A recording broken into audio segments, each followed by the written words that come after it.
All right, everybody, hello and welcome into SFA Season 13. We have all new updated UI, updated graphics. We are back and we are here with the worst stream of the season. We get it out of the way right away. Let me know if you can hear me before I get started. Let me know if you can hear me. Let me know if you can hear me while I open up my energy drink. Let me know if you can hear me. All right, thank you. Before I get started, please listen to all of these disclaimers at the beginning of the video. This will be a VOD. There will be timestamps in the description, but please listen to this first. After the roster video is completed and it's uploaded, you can start submitting red shirts, depth chart changes, and any roster changes you need. Please put them all in one message, and when you DM me, please don't send one and then send 5 the next day and then 6 the next day. Please get all of your roster changes all together in one, because when I go to your team and I make a coach for you, I don't want to have to do it again. Next up, please don't send me things like, can you please start my right guard at left guard, or can you please start this center at right guard? The game will automatically start your highest overall players at every position. So if you have 2 right guards that are 90 overall and 1 left guard that's 70 overall, the game automatically starts both of them. So please don't send me things like that. Please check your coach promises.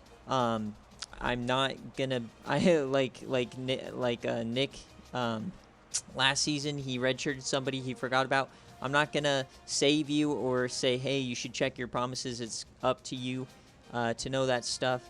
And then I'm gonna go through every roster, every single player for every single team. Any incoming freshmen, there is a common UI glitch. What that means is that the overall that you see in this column here is not going to be correct on some of the players. The reason it happens is because I'm in the files editing the players, and then I go in there to get the screenshots, or I go in there to change their number or something. Then this overall, for some reason, changes. We've dealt with this issue for plenty of seasons now. I've already triple checked every single incoming recruit has the correct overall. It doesn't impact the depth chart. It doesn't impact anything. Just take note. If you see, for example, you got Ike Wishbone, he 83. That's correct here. But if it was 84 or something, he's still an 83 in the game. It's not affecting his ratings. You guys can start submitting your playbooks after this roster video. You can, I'm going to post the preseason recruiting plan bonus thing as well right after this. So a lot coming right after this stream. Just please be courteous. Realize what I do for you, I have to do for the 66 other coaches. And just make sure you send it all in one message. You only tell me to start players if they're like a way lower overall. And yeah. And then make sure you post your playbooks. And any questions, just DM me. I'm going to go ahead and get started. I do take a pause at the beginning because I have to write down the timestamp for every single one of these. But yeah, so I'll point out impact SFA players or new SFA players. But for the most part, I tend to stay quiet once we get when we're not on user teams. Once again, feel free to pop in and out. Some of you guys will be towards the start if you're a user team in the game. Most of you will be alphabetical order. And yeah, here we go. The most painful 3 hours in SFA is about to begin. We start out with arguably the worst team in the league. Josh Kamara, he's a junior now.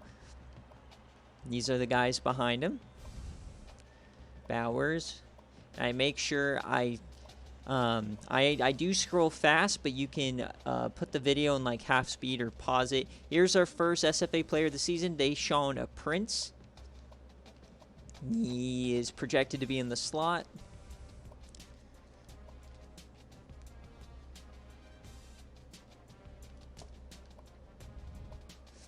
Craig Scotland's another SFA player there.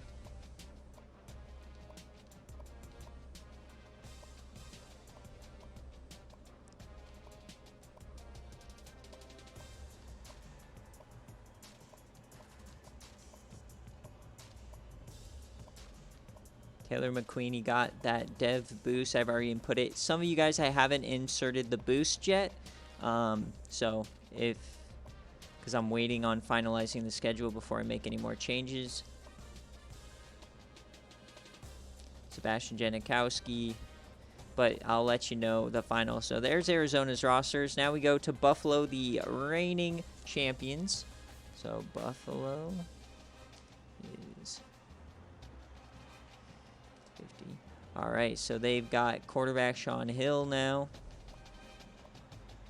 Dale Shivers and Omari Dunn, 2 SFA players. Calvin Tyrell, Eric Decker.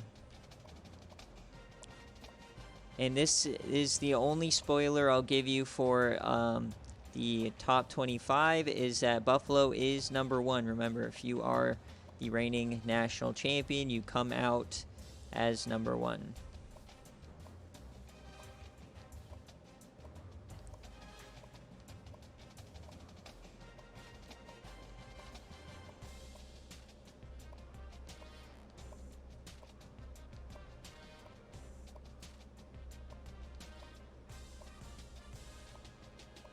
And there's our cover athlete, Armani Campbell.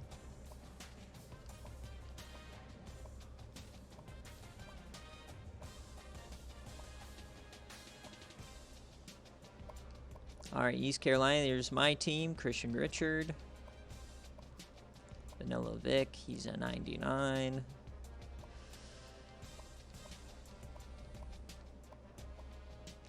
Here's Vlad Sexton, he will be redshirted this year.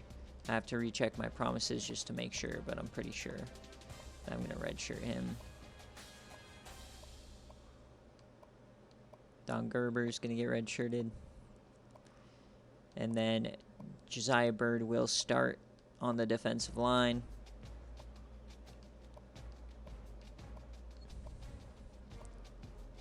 And I'm pretty sure I haven't used my coordinator bonus yet. I'll have to check. Mickey Flames, now number 1 on the team.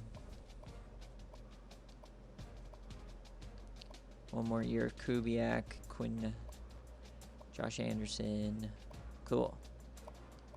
Georgia Southern now, no longer a user team, but check out their roster here. Remember, I go through every single team, every single player, regardless of user or not. And I have not been writing down. ECU 650. This is number 4, yeah. So JSOW. Just say it was 8.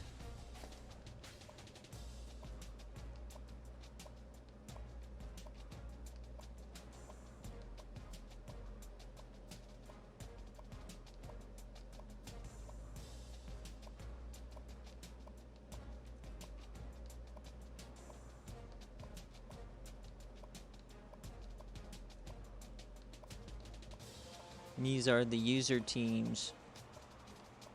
So once I get past the teams that are users, then I will go in alphabetical order. This is just the leftover teams from the previous season. All right, there's Georgia Southern, Georgia Tech.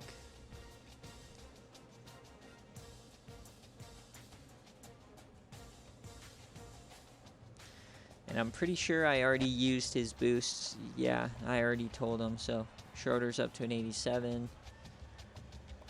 There's Lee McDuffie. Hazelnut. Todd Wards. Juice Riggs.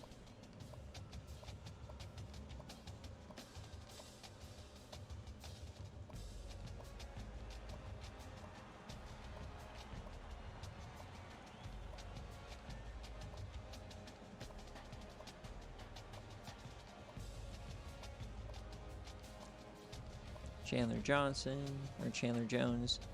Got Perry Sly back. or he's the transfer. And here is the Bear Cave Reward Tech Sergeant, 85 overall linebacker. Bonzo Sampson, Nickel Boone, Dante Bruton.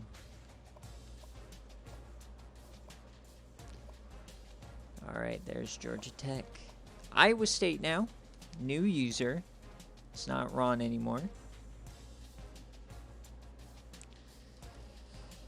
Jamar Siggins up to a 91. And remember, there might have been changes with the signing day. Like I said, about 90 to 95% are still correct, but these are the rosters that I'm going with. I'm not making any changes.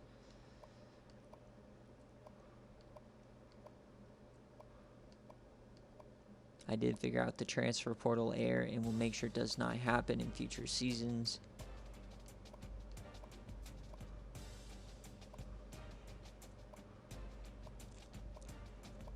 We'll see if and how far of a fallback Iowa State takes.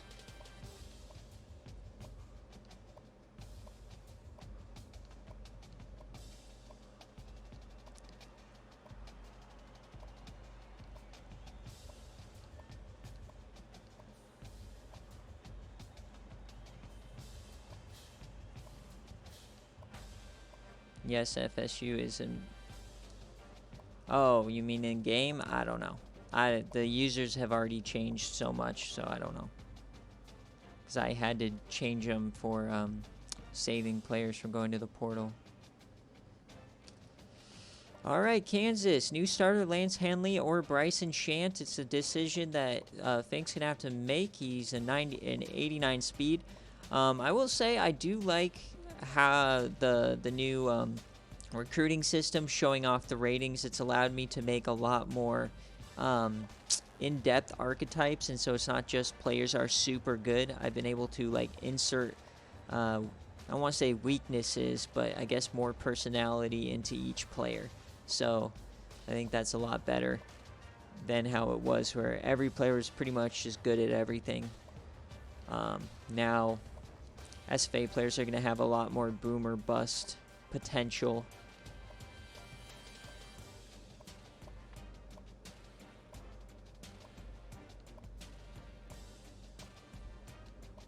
The SFA player Billy Gilmore, JJ Justice.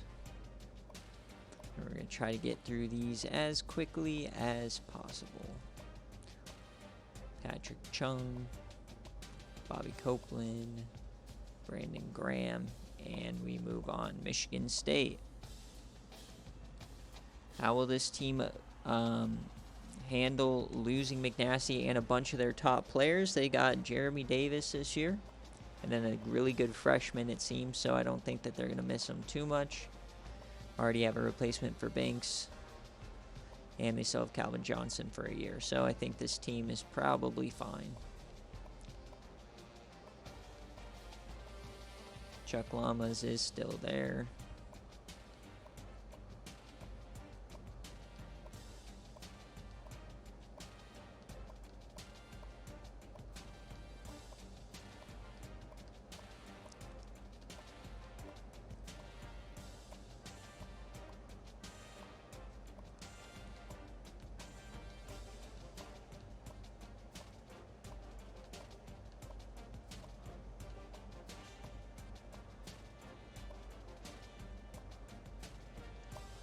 All right, Southern Miss, B-Dog.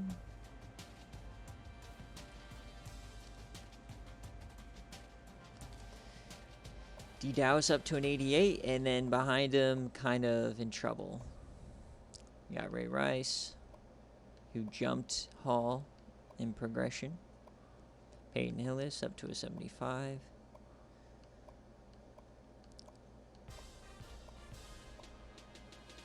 There's Pippinger, an SFA freshman.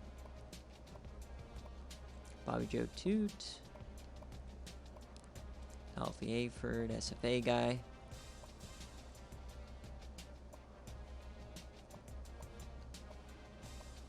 Quay Camaro.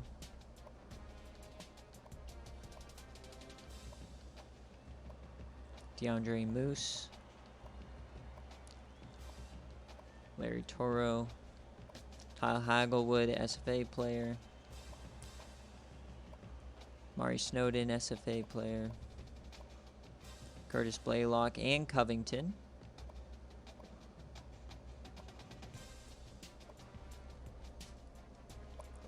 And now Tennessee.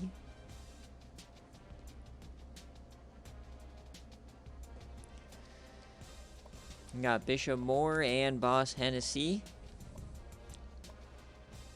Des Stiffy.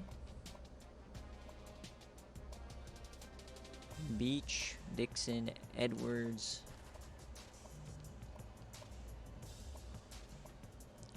There's Jake Laxton III. Really good tight ends now for that team. Nope, they are. It's just I have to do all of the users first. So they're like out of alphabetical order, and then once we get to Air Force, it will be all alphabetical order again. So these are the teams left over from last year that I have as users.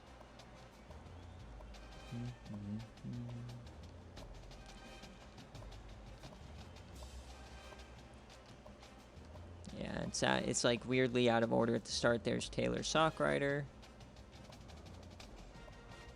Don't know why Nick recruited a safety when he had an SFA safety coming in. He just loves his SFA players to transfer. All right, UCLA no longer UE. It's another user coach now.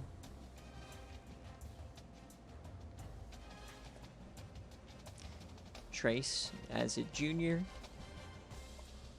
Sampson as a senior, the leading rusher last year.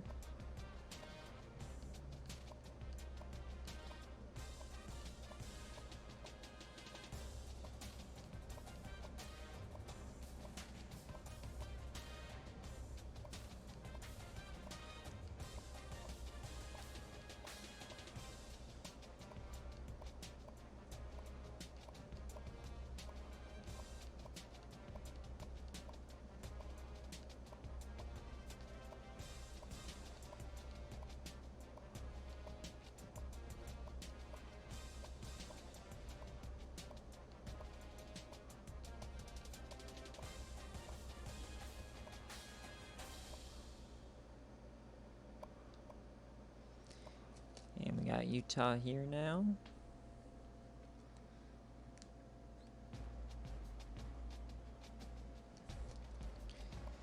So we got Brandon Mitchell, J.J. Brown. There's Toko, 95 overall now.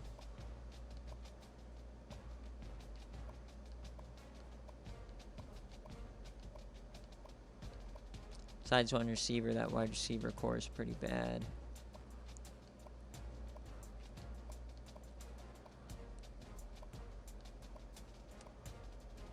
Lemus Broadway, SFA player.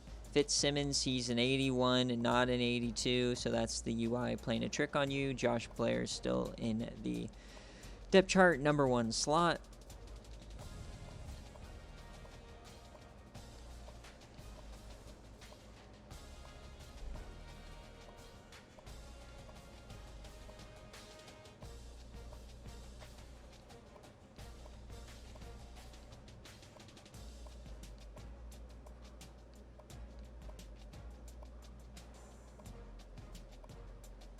Alright, so that's all the users. So now we're back to just alphabetical here.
All right, Akron.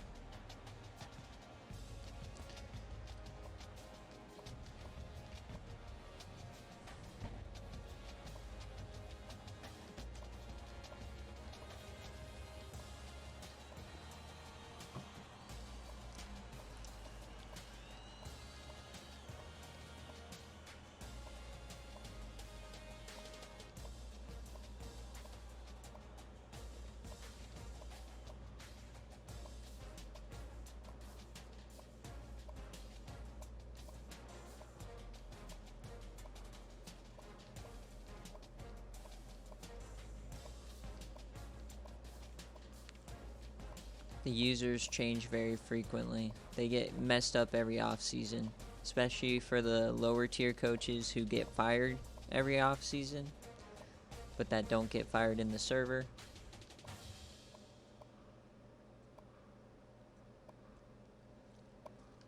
All right, Alabama.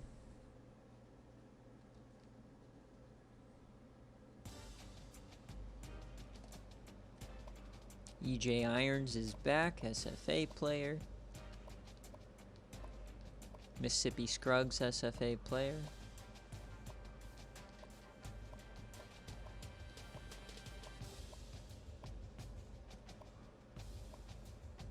They're off bad at tight end there.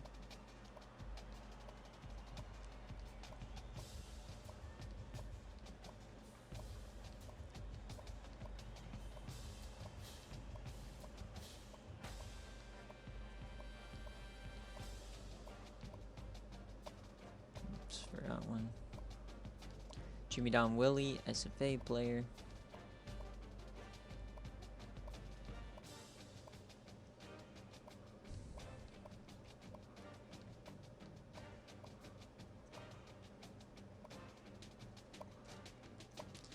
Alright, App State.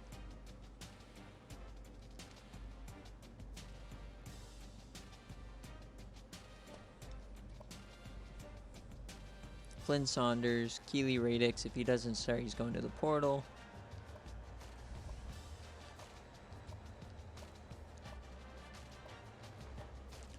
Julius Dickens. Then you got John West.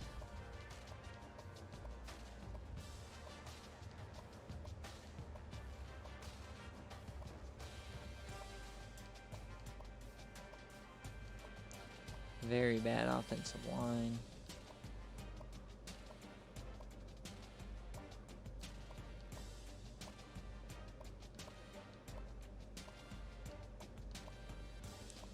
Yeah, this team, there's Lou Underwood, another SFA player who transferred over. Yeah, if you're in the AAC, I wouldn't really worry too much about this roster. Outside of the weapons on offense, this team has no legs.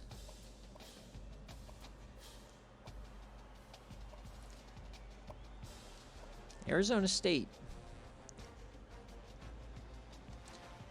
How are they going to recover after losing Rick and also Cody Green and Aaron Ford? Well, they got quarterback Ben Fountain. He did not progress at all. But, hey, he's like a...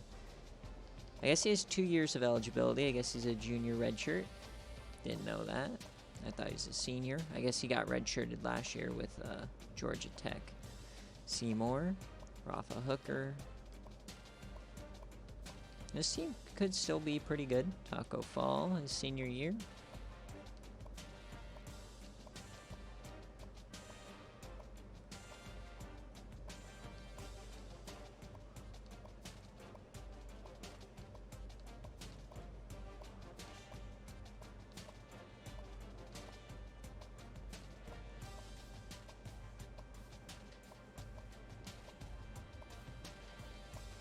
Monty Sanders, SFA player.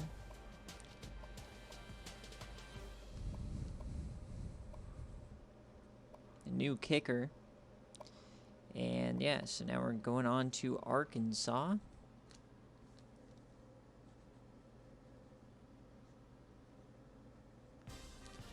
Brad Thornton as a senior, one of the better quarterbacks in our league. Can this team finally get over the hump and win their division? I don't know.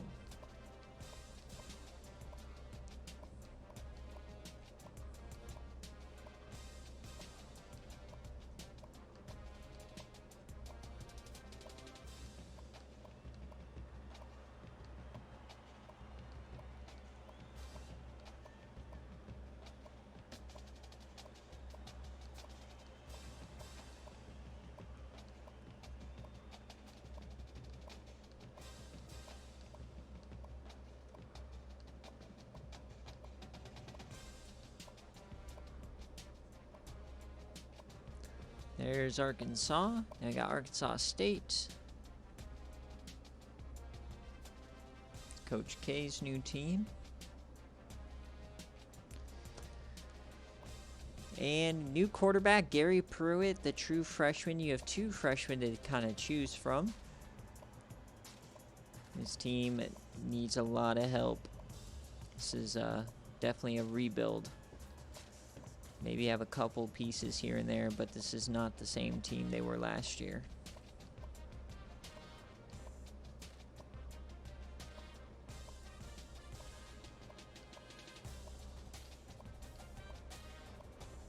Remember to put your video in like a third of the speed if you want.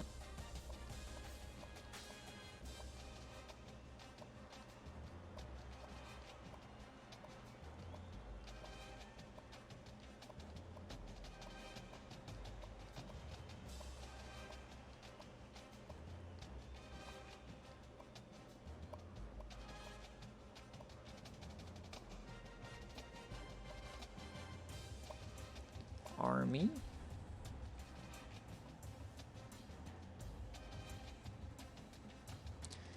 All right, Army led by Julian Kemp, the junior. Ruddy Rogers. And that SFA player, TJ Sanderson.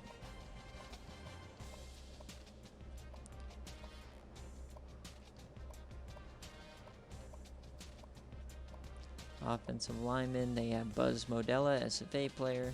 Lando Moss, former ECU Pirate.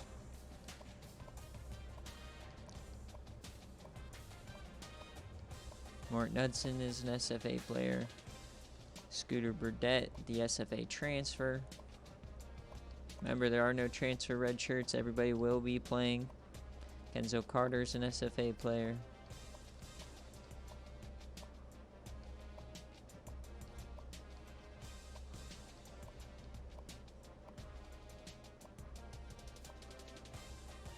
There's Army.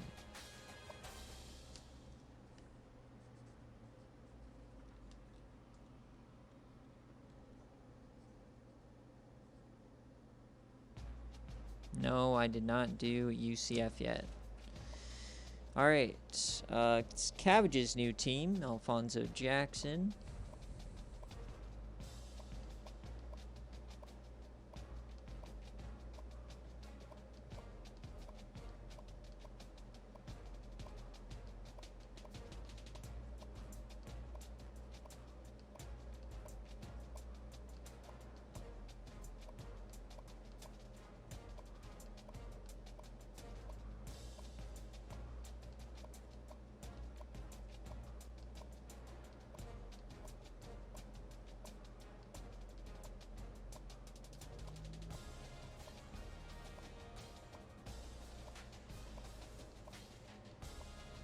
A lot of freshman year at corner.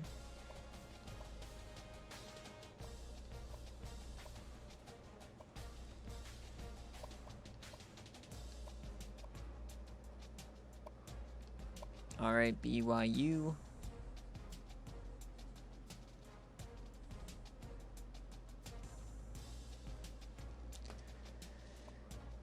Yeah, Fedro Bautista, I'm really excited about him. He's one person who had like F awareness. He has 50 awareness, but he also has 99 throw power. So I'm excited to see what a player like him can actually do.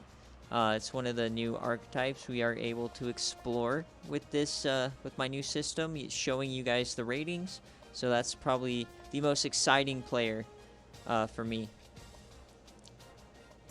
this season to watch is Fedro Bautista. Jeff Pimpton coming on over from Iowa State.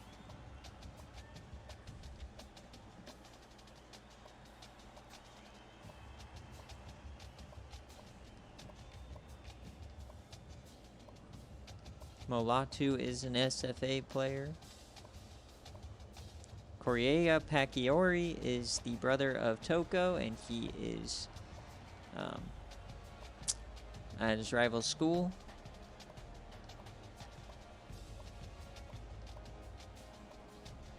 Himozuna's SFA player.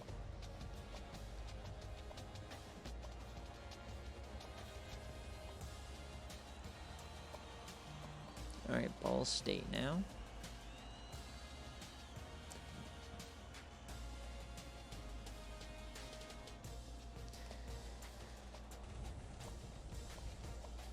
Terrible at quarterback. I mean, this is just a user coach who doesn't do anything to improve his team every year, so of course it's going to be bad.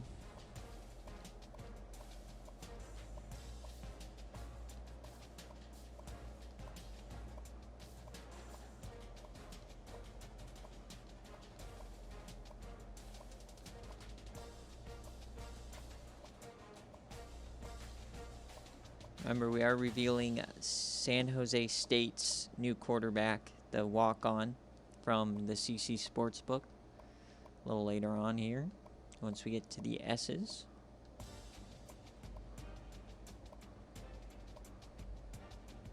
But that's Ball State, and now Baylor.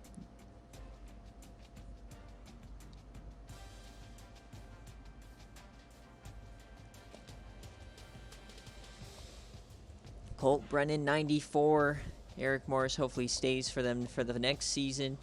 Team got shafted from getting a playoff bid. We're going to 12 now, so we'll see what happens. But this is really going to be the last great year for the Baylor Bears, probably without them. I mean, they did have the best recruiting class, so they should be good. We'll see. Like their roster here, though. See where they land in the top 25. That will be released after the stream.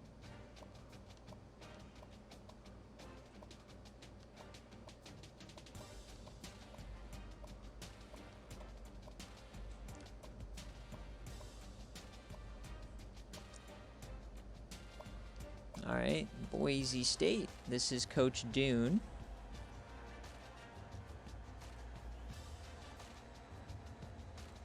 This is your roster you're taking over. You do have Zach Maynard, SFA player at quarterback.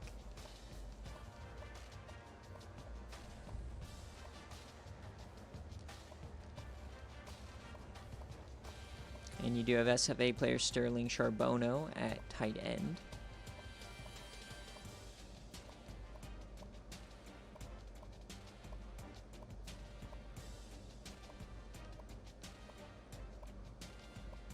Remember, slow down the video if you need to.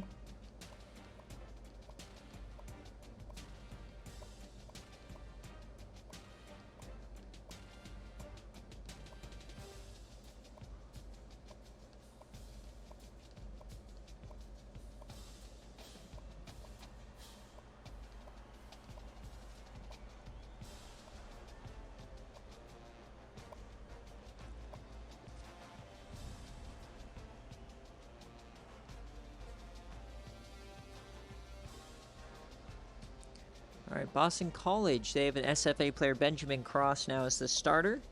He's up to an 87 before he even plays a game. One of the harder divisions in the country. See what they can do. No more players from the Mills era on this team.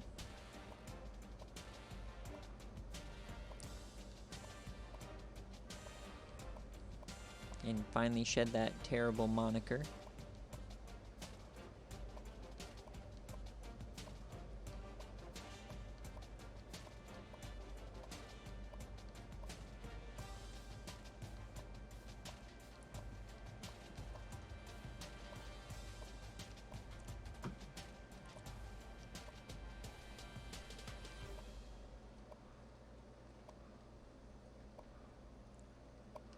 Bowling Green.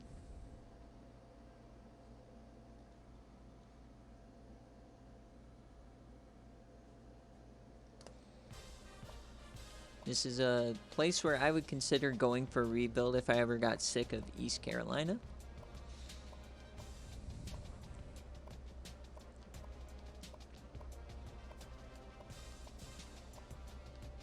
Definitely a very bad roster.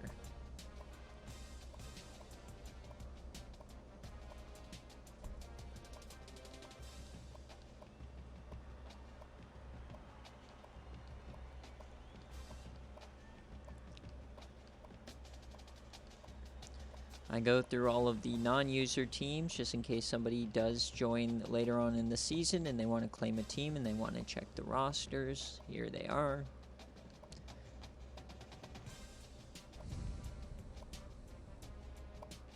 California.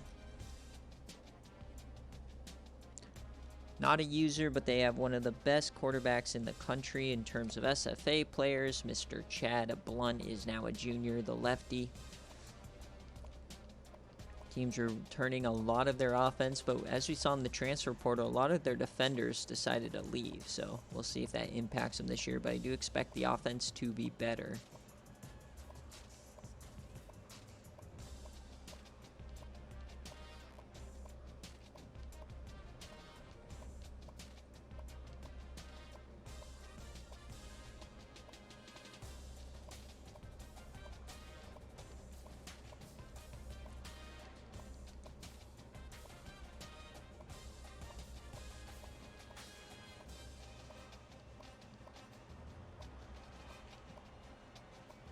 Rough at strong safety there, but that's a situation where they'll probably start a different safety. And then we got Central Michigan. The debut of the new era for McNasty, his third team here. Technically, he's been here before, but that doesn't really count. But he has Wykel Summers as his quarterback, 95 speed right there. For the quarterbacks, I'll kind of highlight him. This is what I did with his ratings, 95 speed. Throw power's a little lower than his awareness, and he has decent accuracy. So he could very well be a threat for freshman All-American. We'll see how he develops. A lot of ways this roster can go. He did get a lot. Doesn't really have any targets. They did get a lot better, though, as he brought in Kobe Beef from Georgia. Brought in Roosevelt Gold from Michigan State along with him. And he also brought in the, I don't think I highlighted this guy. There you go. He also brought in Dwayne Johnson, one of the best players in the country. So I expect him to feast his senior year in the MAC. Decent D tackle in there as well. This team could be a dark horse to win the MAC. And you know what? With the 12-team playoff and Buffalo and ECU out of the G5, that bid is really up for grabs for anybody. There's going to be a new tiered team. It's most likely going to be coming from the Sun Belt or Conference USA, but don't count a team like this out. They could make some noise, and I've seen CMU have great sims before. All right, now we got Charlotte. This is Kenzie's team.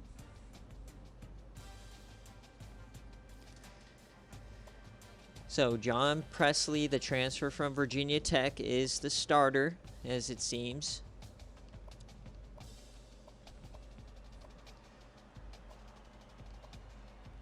You do have a really good wide receiver.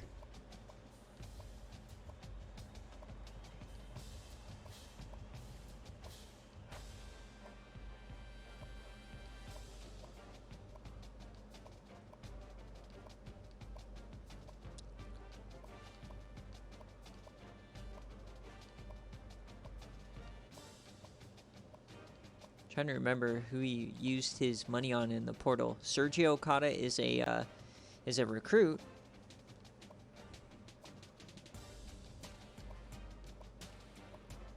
Oh, and Devontae Billings, here's one. So if you guys wanted to kind of look at what I did with players, and he had very, very bad speed. So he's 76 speed, but his man and zone are 93. So keep that in mind. He's another player that is like very good, very bad. So it'll be very interesting to see. Here's Winnie Corso as well, a little lower speed guy. It's going to be very interesting to see how some of these new archetypes or these SFA players I put out, they're going to be a lot more specialized. And they're not just going to be good at every single rating. So I don't know if that if you could really call it a nerf, because overalls haven't changed. It's just more of a boom or bust. They have more chance of making mistakes, I guess. So here is Cincinnati, probably now considered the favorite in the AAC, now that ECU is gone, their biggest rival.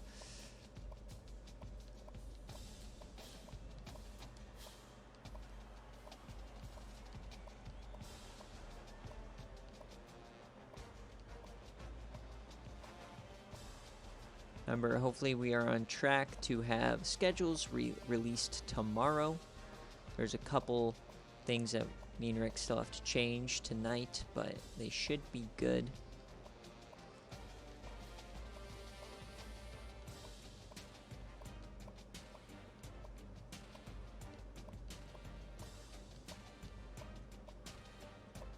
Remember, the preseason top 25 will be released right after I finish this, and here's Clemson. So you'll be able to see in the top 25 where Clemson falls. Obviously, the best program in SFA history. They have Walter Hearn back, the Heisman finalist, so you can't imagine that they're going to be too low on that top 25. It's always just next man up for these guys. Drew Stowey now buried on the depth chart. Potential transfer portal target. Bilbo Berkman, SFA player. But they are now into a new era on this defense. No more Martin Black. Rylan at Magnusum.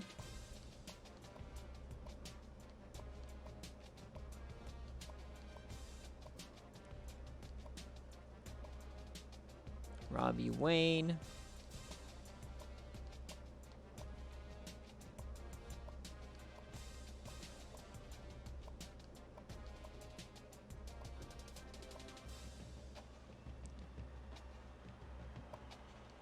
Coastal Carolina now.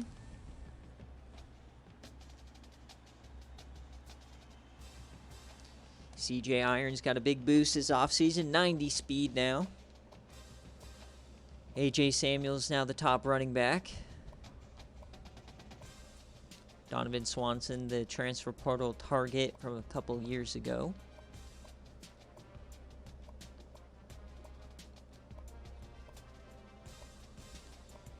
A little rough on the offensive line. This team could definitely win the Sun Belt this year.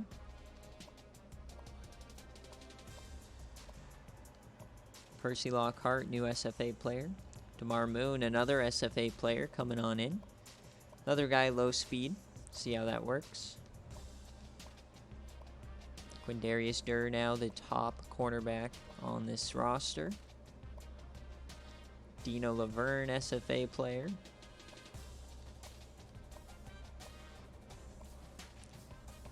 And there you have it. Colorado.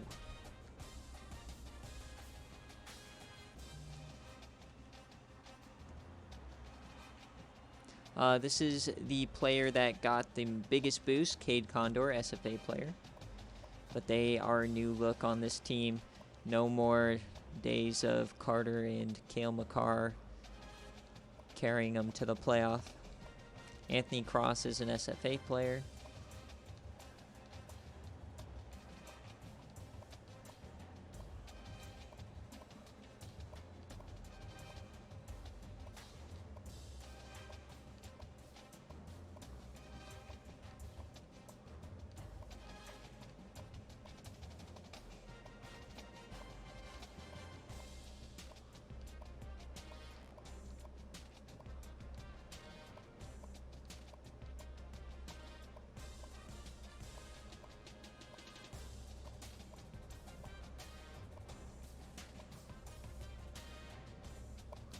Colorado State is a new user.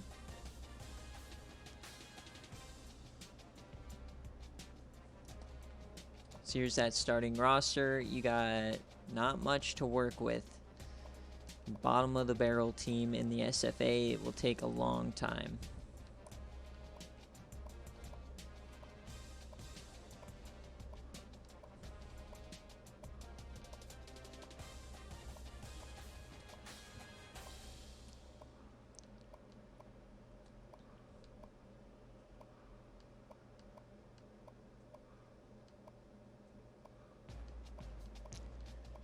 It was things that are involving technique, like I DM'd you. So things like awareness, tackling, for a linebacker, things like block shedding or coverage. I have upgraded, all that kind of stuff. Not doing like speed upgrades or anything for the coordinator bonuses.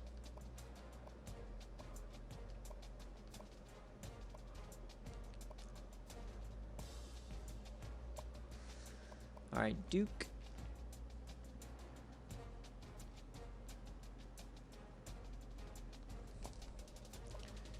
Adam Barnes is back as a sophomore. This is a team I thought somebody would take this offseason as they have a young quarterback and you'd be in my division. But nobody wanted the smoke.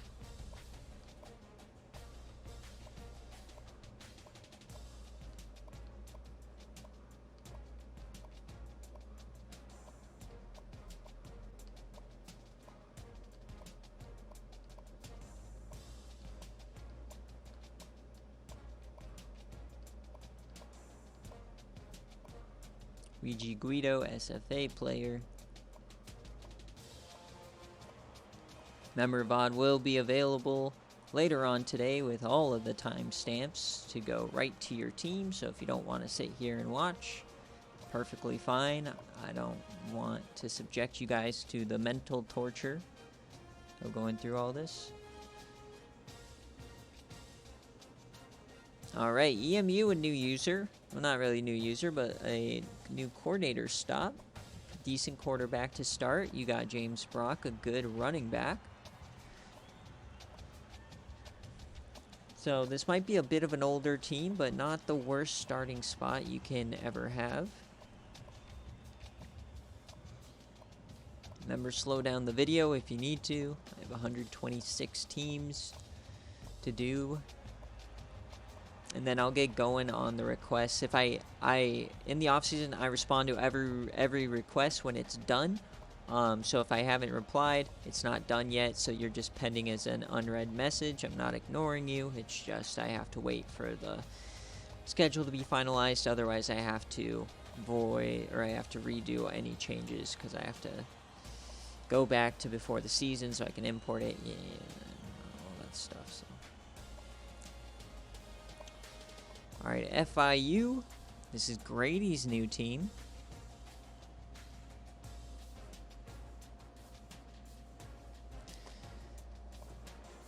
Lamar Hudson. Except you might want to start that freshman. Remember, it's just going to start your highest overall players unless you tell me. Then I have to manipulate overalls to get them to play. So typically what the game sets the depth chart to is probably what you should roll with. Unless you're running a very specific scheme or offense or SFA player.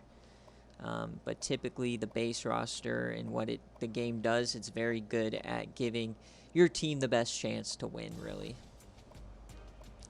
So you should really mainly be focusing on red shirts and what playbooks you're going to run.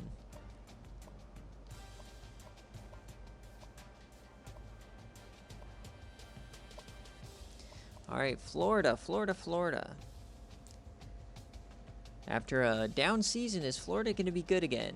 I don't know. They have a Justin Malone at quarterback.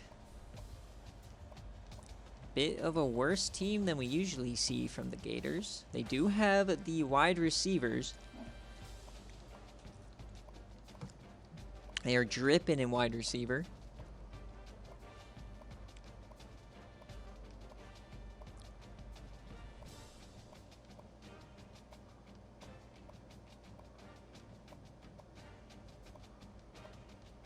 Tutu Tulip is an SFA player who's an in-game recruit.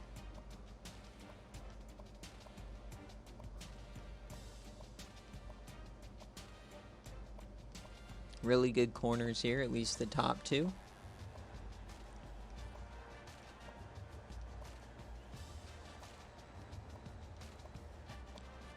Toto Sucky, SFA player. And there is Florida. So now we got Florida Atlantic. One of my favorite teams coming into this season based on what they did in the transfer portal. Coach G-Man. You got Cyrus Lloyd, the freshman redshirt, now at 84 overall, but look at that. He is a 98 awareness quarterback as a freshman. I don't know what kind of progression did to him, but that is insane. I'm really hoping that he is really a game changer for this program. Missing some weapons, obviously. You're going to be missing some weapons, but if Coach G can recruit and get some guys to throw to and some guys to protect his QB here, this could be a very scary G5 team here in a year or two. Brian Arakpo on the defensive end, and on the other side you got Angus Falk. Already vastly improving, and then you already got two pretty quality guys there in the middle. This D-line could be very good.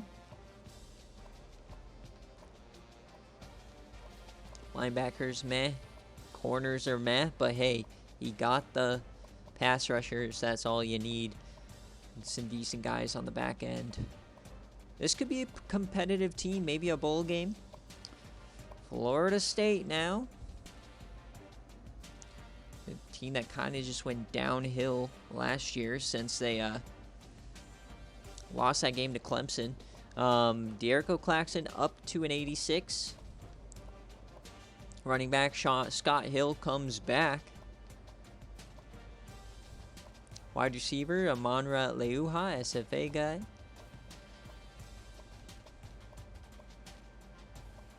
Buggy Gumption, SFA player.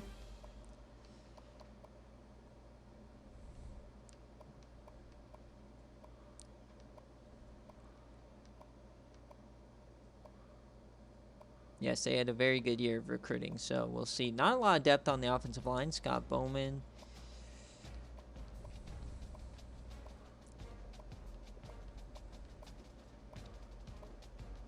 Drake Eklund's SFA player. Nashard Weeks up to an 85. And here, Ja'Cory Williams, and then the number 2 player in the class, Xander Poole. Show you his ratings real quick. Cody Stallone. Haven't done any upgrades or anything yet. Remember, if I don't reply to your DM yet, it's because I'm waiting for me to finalize the schedules before I start making all those edits. I'll always do that. So Fresno State, this is going to be an interesting team because they have now a 5-star SFA player at quarterback, Chad Lee Brown. He was an in-game recruit. Really good player, so we'll see what happens. He was a think-made recruit.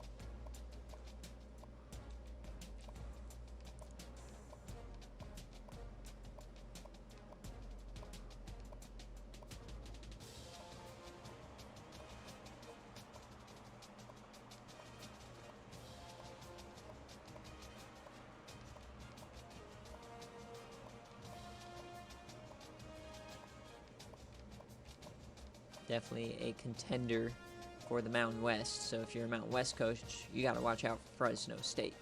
This is a good team. They probably should have won the conference last year. If you remember that game where they choked running it in and ran out of time and it went into OT and they lost. Yeah. All right, here comes Georgia. Some people might say that I was mean to them by force transferring a lot of their depth players. But once you see this team, I don't think so. Once again, the highest overall team in the nation, led by Ryan McBride. He's back after getting embarrassed by ECU in the playoff. Absolutely embarrassed. You got Dick Weed, who is going to be his replacement next year. Randy McBride got more, but like, yeah, Kennard Short transfers, and they still have 4 plus 80 overall players, and they have a sophomore starting, so they'll be fine. This team is great. Cody Williams is back. Tommy Moore. Probably need to recruit a little bit at wide receiver. Lorenzo Pines, Caleb Broussard, both SFA players are back. And then the offensive line here. It's a little worse than usual, not going to lie. But hey, no, you got an 87 there. Never mind. Thomas King, Deontay Smoke, SFA player. He will be starting next year. And then on the other side, SFA player Khalil Reeves will play this year. So edge rushers all SFA. Lacking some depth here on the defensive line, but obviously they have the overalls to back it up. Bert Osborne, SFA player. Remember, Georgia just loves to stack those IGRs. They just have a nose for him. Keelan Carroll, SFA player. But they can't do anything with him as I destroyed him. Jaboris Jackson, this is one of the main reasons why I had Taylor Sockrider transfer, is because, sure, he would have been the starter, but Jaboris Jackson should be starting there.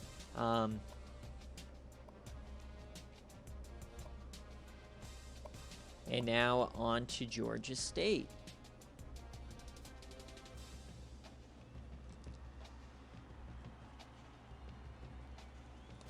All right, Georgia State is a user. Hopefully he starts recruiting at some point because his team is now back to being pretty bad. Clint Horner is his best player. Maybe this year Bobert will decide to participate in the server. Can only hope.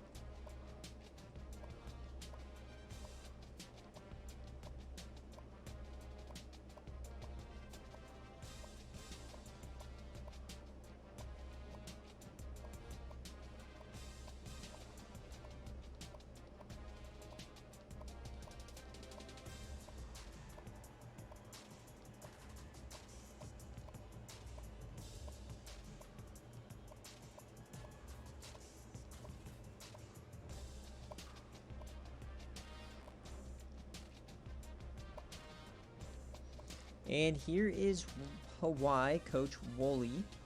See how he's looking this year. 8-win team from a year ago. They're looking really good. Brad Rogers up to an 85. Could this team make a push for this division? Kennery is back. He's up to an 80. A little rough at wide receiver, but hey, have some decent speed there.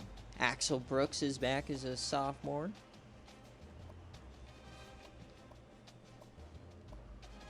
Remember, things like right tackle to left tackle or right guard to left guard do not matter. Please don't send me those.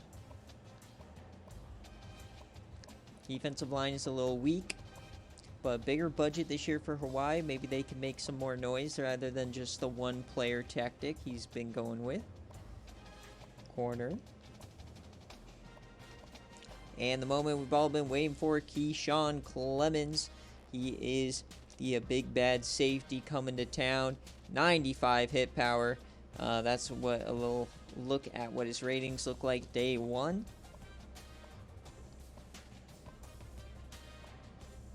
And yeah, there goes the Rainbow Warriors. Now we go to Houston, a team that's kind of fallen off here. They had a chance of promotion. They choked it. Now, so they're back to square one now. You got Cameron Bush, a true freshman, 69 overall starter. That is not what you like to see. 70 overall starter. This team did not recruit at all.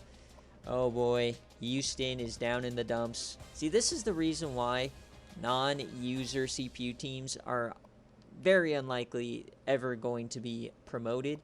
Simply because they just fall off. Like, if this team was in the Power 5 right now, they'd be going 0-12. This is terrible. At least Buffalo and ECU are users. They, you know, me and Pinstripe know how to recruit. We should be fine. But we might struggle a little bit. But nah, not a team like this. The best player is Roy Kent, SFA player. Hopefully he doesn't get injured this year. That would suck.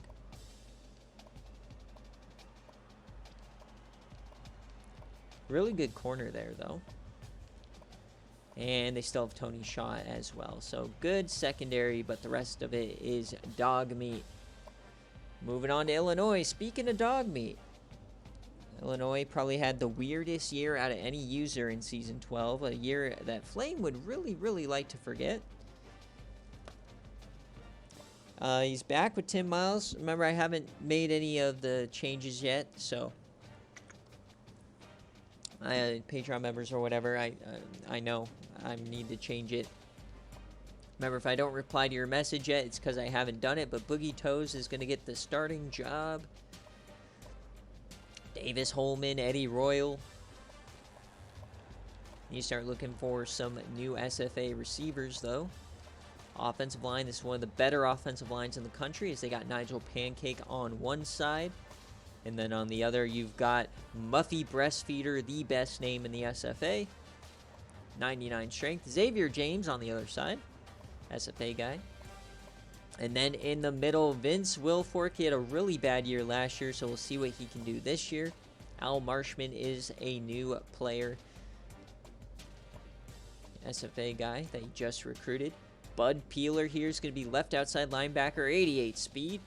And then middle linebacker looks rough. And then on the right outside linebacker, you got Skip Stackle, SFA player as well. David Johnson.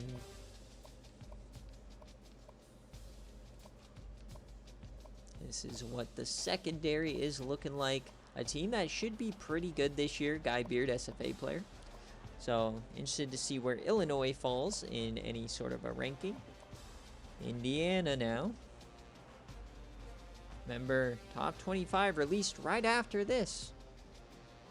I probably still have 2 hours to go, realistically. It's alright.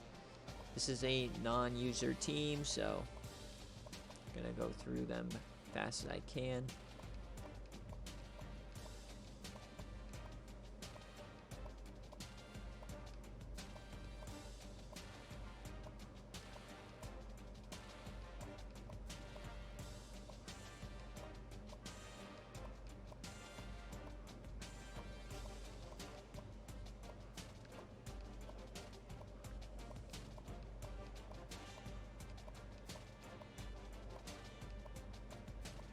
I think the issue with universally weak corners has been fixed. I think every team's pretty fine now. And remember, every year I do change the sliders a little bit. And this year I am going to be importing the brand new gameplay code or whatever. So CPU teams should have a lot better management of the clock and decision making. Speaking of decision making, we got Iowa. Jason Richardson had a really bad year last year, even though they won the Big Ten. He's backing up to a 96 overall. No more Dan Davis, unfortunately. They have Madsen. And here is the debut of Willie Anderson. He will be the punter as well. Very excited to see what he can do. You guys were all freaking out about an A+ speed punter. Well, this is what an A+ speed punter does. He's an 87 speed. Faked you guys out with that. He's a possession guy. You knew he wasn't going to be fast. Horace Veal will be left guard. Jason Foreman, the SFA player. And then on the other side, you got Johnny Booth in the middle. Pretty good defense. And then remember the all SFA player linebacker core. Tom Ankerman in the middle. Sua Sailor right outside.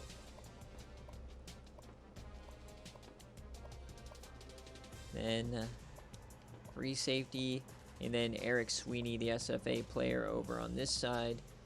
Gary Slater and Mark Brown. So there's Iowa. Can they do it again? All right, Kansas State now.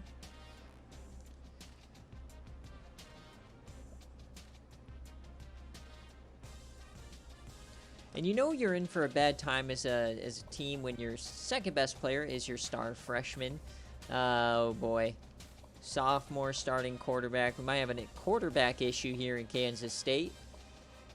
I know some people, we got SFA players, Xavier Luvu here, but some people are considering Kansas State. This is quite the fall from grace from the playoff team they were in season 9.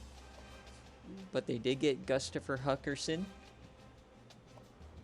Anchor that left tackle spot, but this is a very bad team. Yes, sir.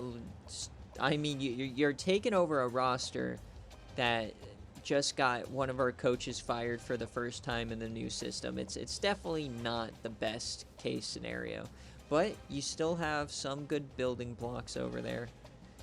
The main problem for Boise is that they're in a really rough recruiting area in game, and they're in a P5. But there's Kansas State now, and Kent State.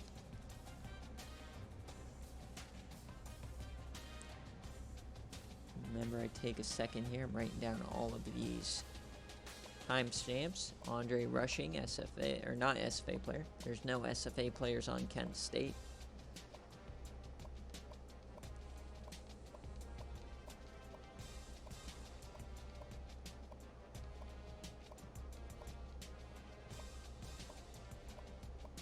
Probably a good move you didn't go to Kansas State. That roster is bad.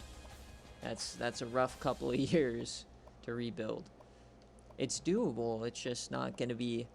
You got to realize you're going to be bad. You're not going to be on stream. You're going to have to just more enjoy the SFA for the first couple of years. Really fast corners here.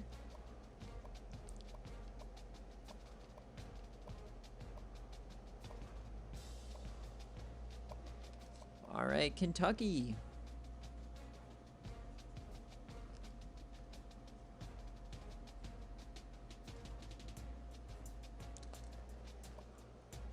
Mark Harris is the quarterback still. They do have some SFA players around here.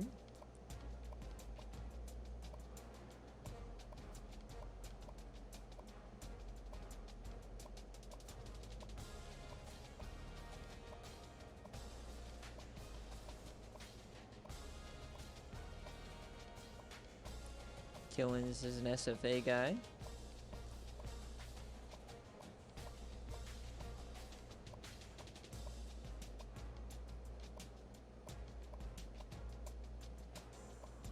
Avery De La O, SFA player.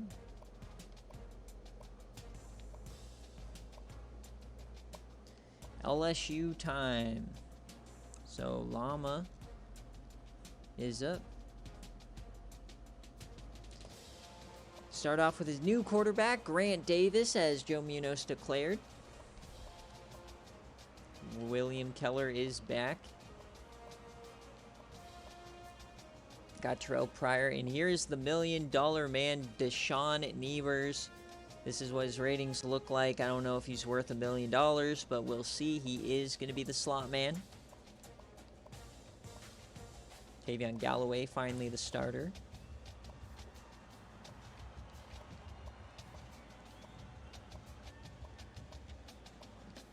Daniel Bandit, SFA player. It's a really good roster.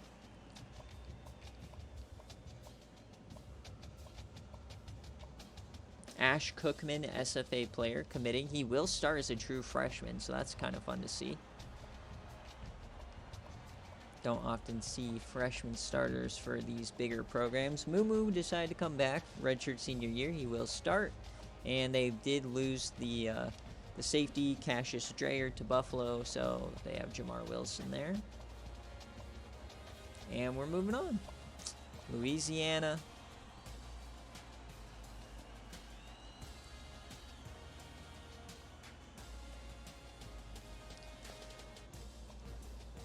Brooks Weiss, quarterback. They're on the back end of their golden age that they did nothing with. No more Nidaire Finley, unfortunately.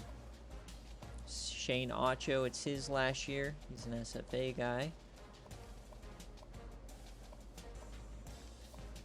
This team is, like, if you consider ECU as a choke job team, this team is even worse. They are always supposed to be competing for that G5 bid, and then for some reason, they're 10-2 or 9-3 for no reason. They got Ndamukong Suh in the middle still for another year.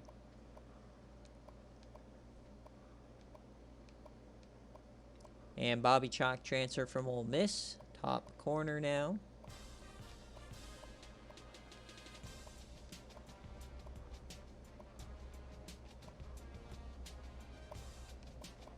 All right, LA Tech.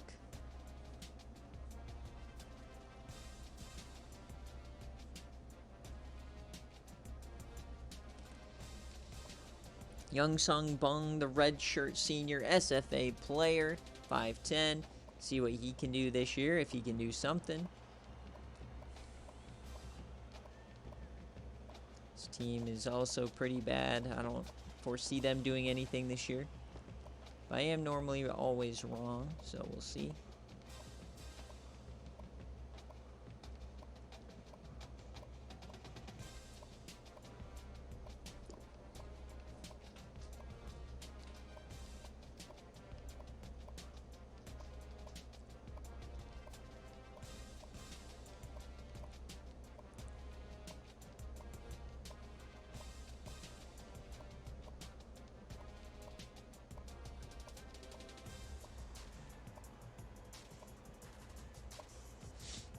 All right, now we're on to Louisville.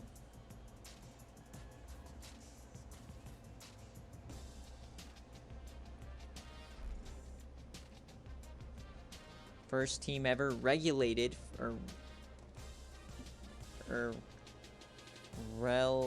relegated, is that the word? Relegated to the MAC.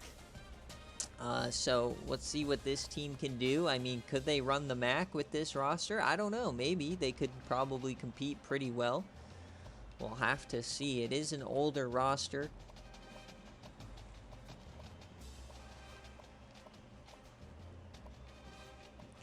Oops, forgot a center there.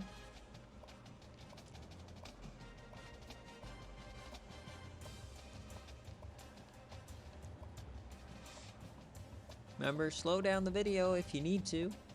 I know you guys like to create your own depth charts or whatever. And remember, this is the edit roster stream, so this isn't necessarily the depth chart.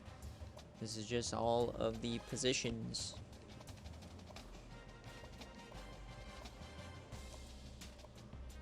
Vivian Alexander, SFA player. All right, now we're moving on to Marshall.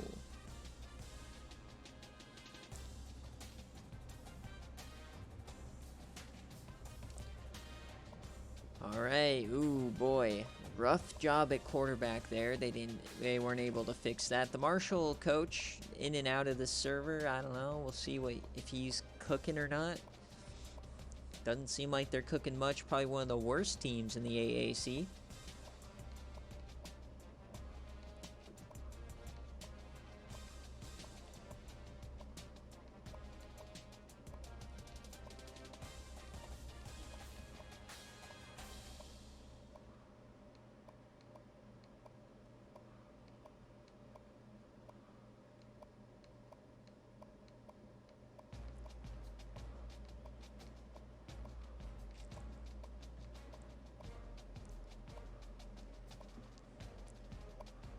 Now we got Maryland. This is a coach. This is Papa Smoke. He did some intriguing things in the portal. Let's check it out. You got Jerry Smearman over from Michigan State. He did go down a little bit, but he is the quarterback of the future, so we'll see what he's doing. They do have one of the better SFA tight ends in the country, and they also have freshman Bryson Warden, the #1 receiver now. Jay Swoozy, SFA player.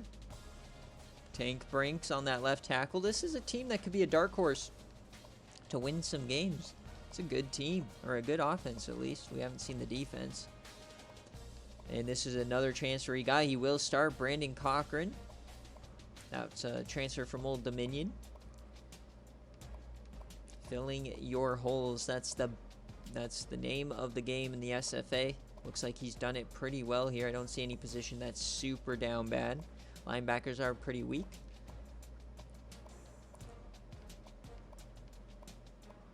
And Yamari Ono, SFA player here. He will start. Low speed, though, so watch out for that. 75 speed, no fun at safety.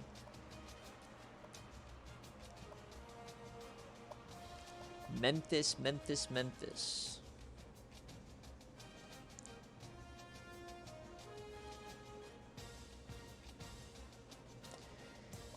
All right, we got Brian Smith here as the quarterback.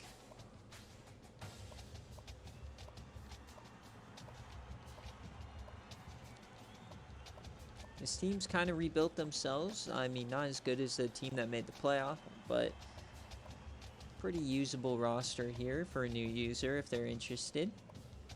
Haven't had a Memphis coach since Dogwater. We used to always have Memphis coaches. Nice. We have not done your team yet, Coach Tribe, so you joined at the perfect time. Probably going to get to him here pretty soon. Go through every position, every player. This is always my lowest point in the SFA each season. This is when I'm at my absolute end of my rope. Tired from the off season. I gotta scroll through all this stuff. And this is a Miami team. It's a complete fall from grace. It's, you know, this team is in for a bad couple of rebuild years. They've not been able to remake the team to their former glory that made a semifinal a couple of years ago with Matt Barkley. So it's kind of over for the glory days of the Miami Hurricanes and the SFA. So they got to build up something. Mark Liu kind of completely shit himself. Isaiah Showalter up to an 89, but yeah, this is a team that used to be dangerous. Everybody was so scared to play them, and now it's just kind of laughable.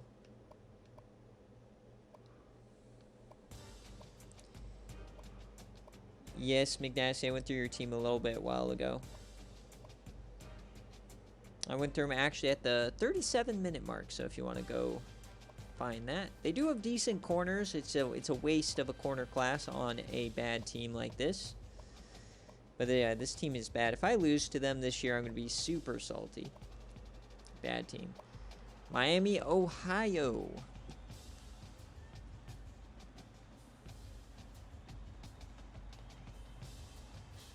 Remember, top 25, the preseason top 25 will drop after this video.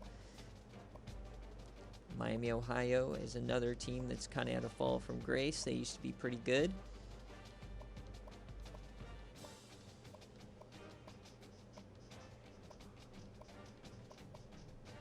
They did get one recruit last year before the coach dipped, so we'll see him here in a second. Maz Van Epps is his name. Otto Tidwell, obviously the transfer from Arizona a couple of years ago. Maz Van Epps, the freshman, he's a very low speed guy. Once again, a lot of you guys getting kind of hit by the speed. Not putting super fast guys anymore at every single position. Bernard Ramsauer. You guys are going to have to start paying attention to the recruits. Actual skills as they translate in-game. All right, there's Miami, Ohio. We move on to Michigan.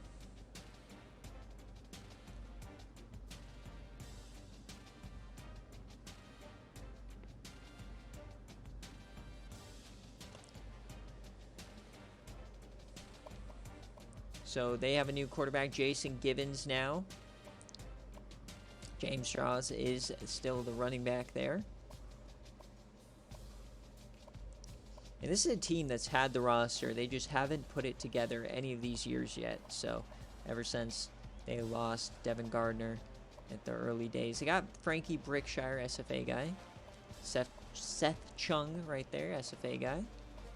Really good offensive line. It's a shame. I don't know what this team is doing. They did beat Ohio State at the end of last year, though. So we'll have to see if that can translate. They can do it again this year. Luke Williams. They don't have Calcium Loudermilk anymore. But they still have Cheeto. We'll see if he plays this year.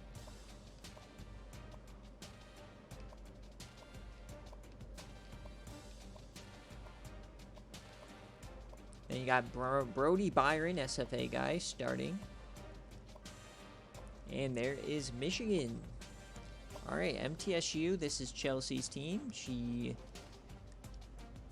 is pretty much an inactive user, but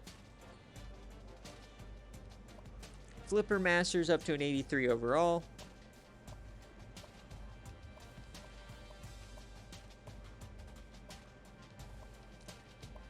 I mean, not much to say about teams that don't participate in the server, right? It's based on the game. Like Mid-Tennessee State is not going to be building a powerhouse themselves. So this is obviously going to be a rough roster. They do have Flipper Masters, though, so anything is possible. But this is not the same team that won like 13 games in season 10. This is a bad roster.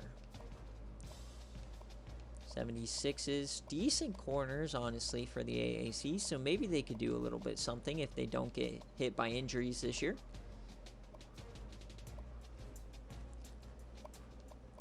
Minnesota, here we go.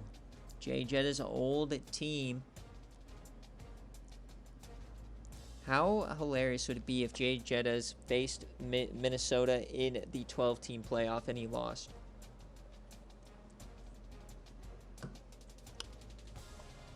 Slade Roden up to a 96.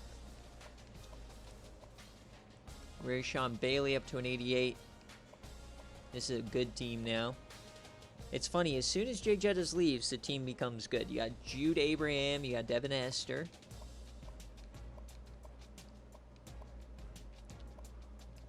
This is probably the favorite to win the division over Iowa, you'd have to think. But Iowa's the team that actually did it, so we'll have to see. Marvin Irby is back, SFA player. No more Iceberg Cave. Delvin Blizzard in the middle, SFA player. And A.J. Klein did not declare after his injury, season ending, so he is back, the best linebacker in the country. Freddie Funyuns is a starter now. Dennis Luke, and yeah, that is the team for Minnesota. All right, now we got Mississippi State. Very bad team here. But they gave us the second best play of the season last year. If you haven't checked out top plays of the year, I was very happy with how that video came out. This is a look at their team. They Brock Thunderbird, SFA player, but really past that, it's pretty booty cheeks across the board. Darius Ostrander, he's in the slot. He's the guy who took that kick back. Terrible tight ends. Oops, forgot a right guard.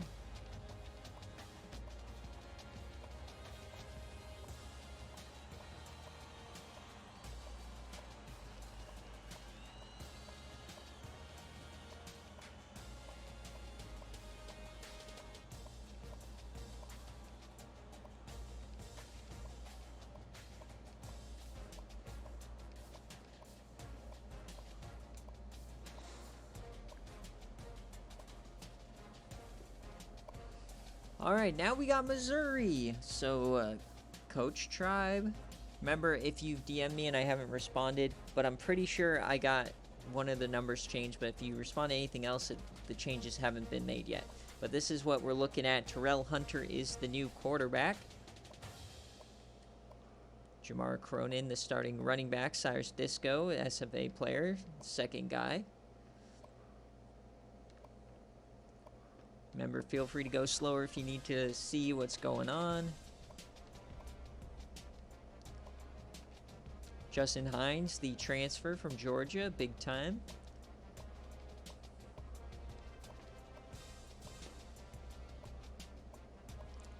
Yaz Sussy, here's the freshman, 69.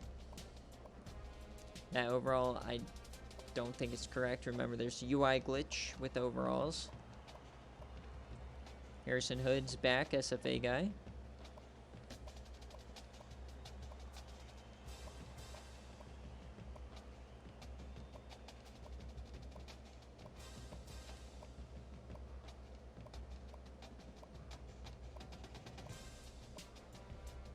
And there is the Missouri roster. NC State now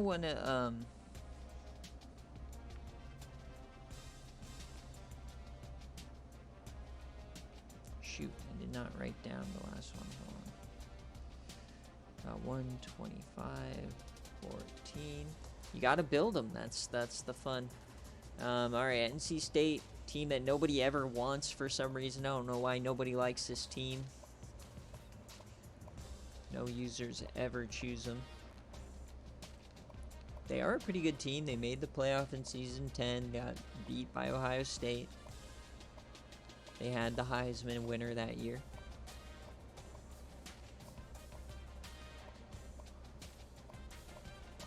Our last non-user Heisman, I believe.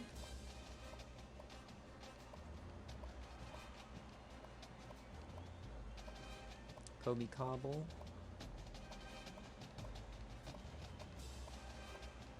Yu Kachu, SFA player. Not starting, it doesn't seem. Probably a starter next season. All right, here is Navy now.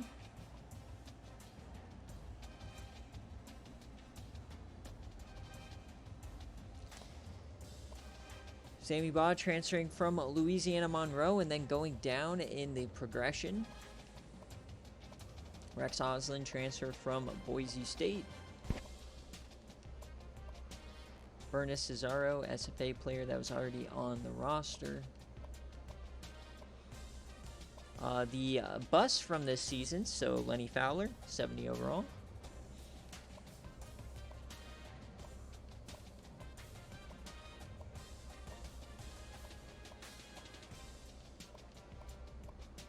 Julius Nambo, SFA player.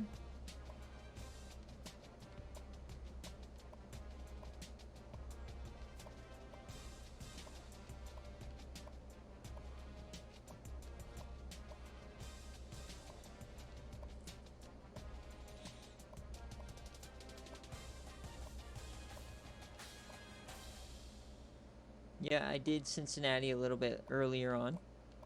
We're just going through all of the rosters for the season. If you do want to join, Cincinnati, I believe, is available, so you can claim them. Here now, we're going through Nebraska, a team that was in the national championship last season. A team that probably is still going to be pretty good, as they are now led by the not true freshman, but the redshirt freshman, Julius Swain. Bad awareness, but look at that accuracy. I don't think he'll be yamming it deep, but dang, he looks to be pretty solid. Joel McKinley's up to an 88. And this wide receiver core is the best in the country. This is a UI Air. Arian Green Davis is not in 83, but 98 speed. Dallas Johnson is back. He caught so many of those yams last year.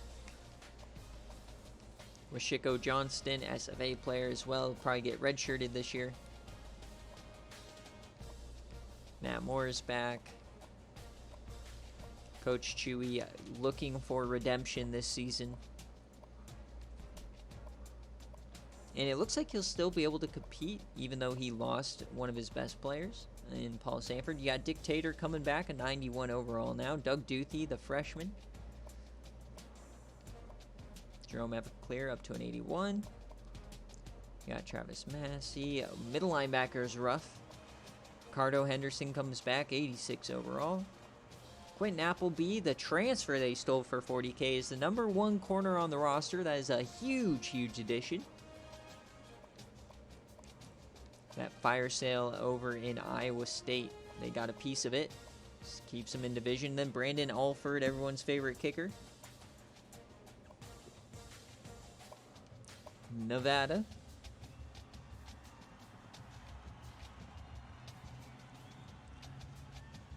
We're about halfway through the roster video. If we can just make our way through it. Remember, folks, if you want, follow the stream, follow our Instagram. That's where the ratings are going to be, or the rankings, top 25, are going to be released right after this on the Instagram account. Follow the Instagram, like the post, comment, whatever. It's where I post. I have not missed a day. I post every single day on the Instagram. I've not missed it once. So that's kind of my main form of media now. I'm going to using TCS Network for other things.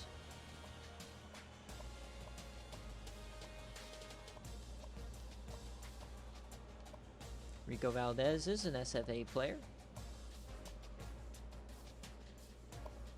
New Mexico.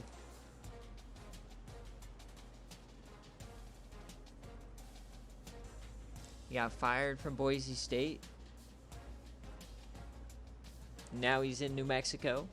And he got a big-time transfer, 88 speed, 81 overall. Marquise Brown from Northwestern. What a grab. The rest of the roster is probably pretty bad, but this is still a massive to get a QB of the future. I don't know why more coaches don't go after all the quarterbacks. We had 2 this year who went unsigned for no reason. Quarterback, obviously, and running back are the 2 most important positions in the SFA.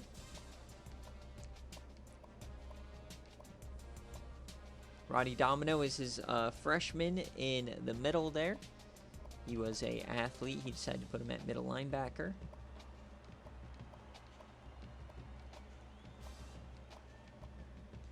And the rest of this team pretty bad, but definitely some good bones to build on. Could surprise some people. North Carolina here.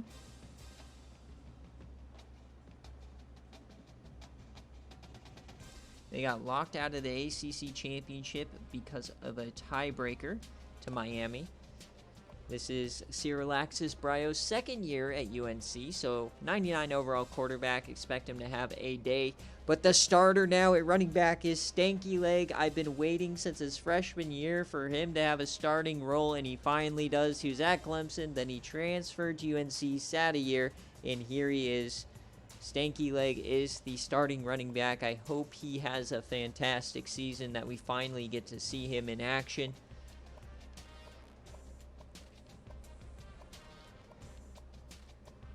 Here is his only freshman from the SFA. He got a couple transfers, but Jameson LaCosta is the tight end that he recruited.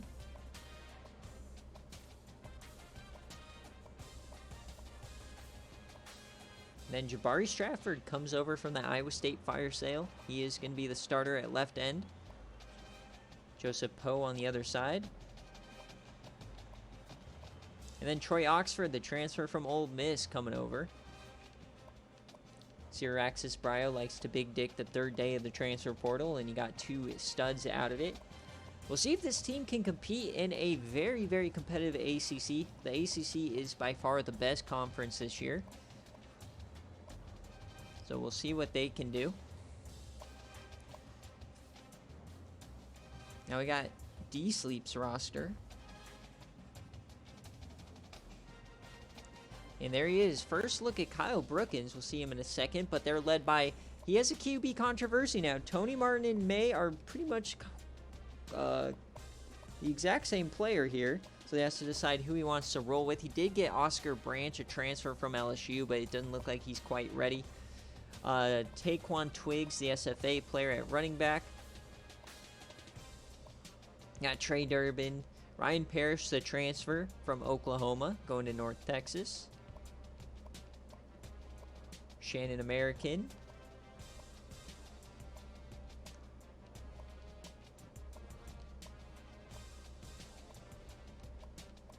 Okay on the offensive line. Kyle Brookins coming over from Georgia Southern. Javon, Ohio, so he recruited and got 2 guys on the defensive line, bulking up the trenches.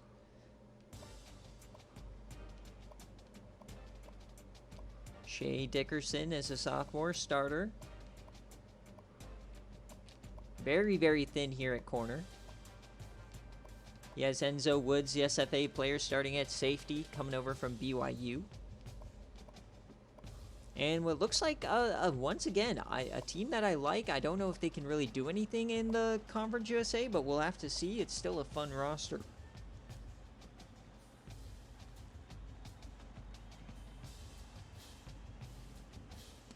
All right, Northern Illinois. This is a CPU team.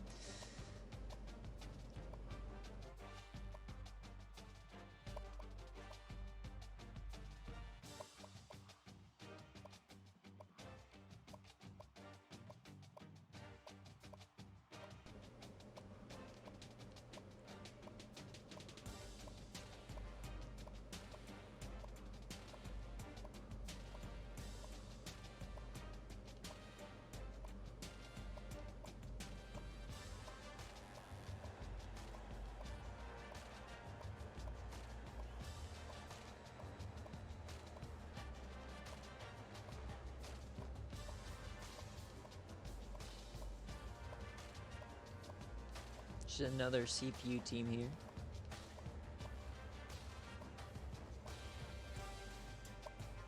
Northwestern, the team that keeps getting tossed around. Coaches kind of use them as a launching point. First season, 2 seasons in a row now that's happened. But Isaac Harden is the quarterback this year.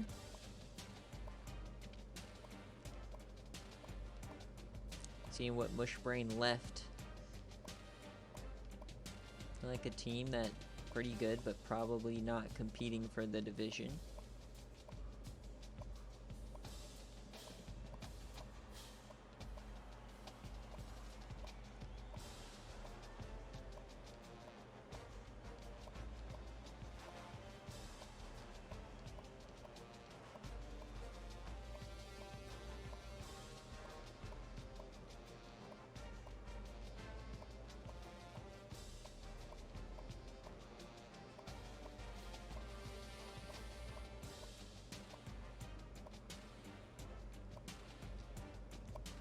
Notre Dame now, a team that made the Final Four.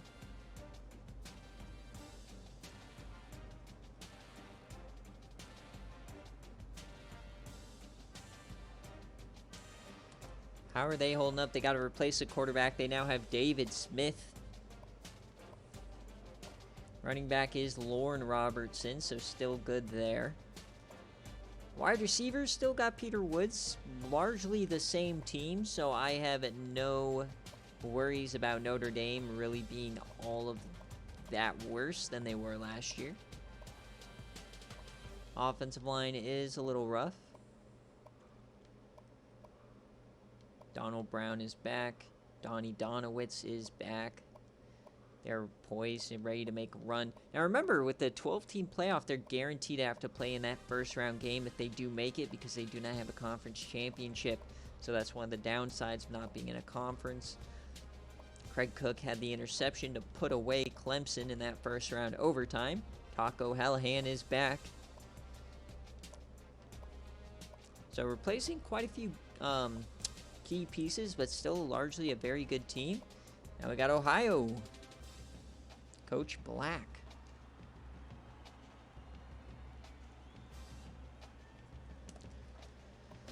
Chad Hunter continues to not really progress, unfortunately. Carlton Wheeler, a transfer. He's now the starter. Jelani Scott, Joel Beverly. Coach Black's done a really good job of mainly using the transfer portal to beef up his team. They got Mark Ray now. Offensive line still is a big problem. But this season looks like he focused more on the defensive side, as he got linebacker Tyson Coffey and Robbie Carmichael from the transfer portal, two middle linebackers.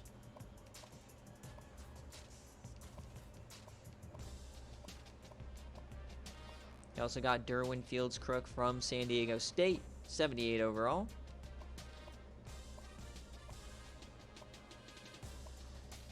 And now it's time to check out Ohio State. How are these guys looking? Complete frauds last year. Are they going to be frauds again this year? They have Lee Sanders back as a senior, 88 overall.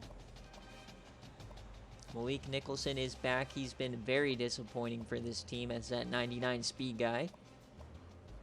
Daniel Jackson. So a lot of these same players coming back for another year. They do have Terrell Flowens and SFA IGR in-game recruit. Terrence Matthews. So they're getting some good progression here. The offensive line. So it doesn't look like Ohio State's really going anywhere. This is already looking like a lot better team than they were a year ago. And last year they were 11-0, and then they lost 3 straight to finish 11-3. Everything kind of crumbled. Their defensive line is really not that great, so that's probably a problem spot. But Vegas Mercury is back. He's an SFA player. Mike Jones, a freshman now in the middle, as Randall Baker looks to have taken a step back. He was in that spot last year. Richard's still there.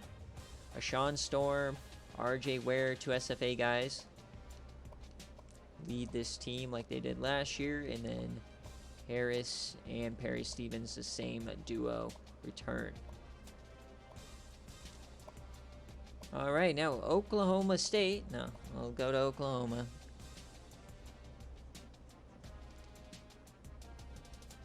Jay Jettas.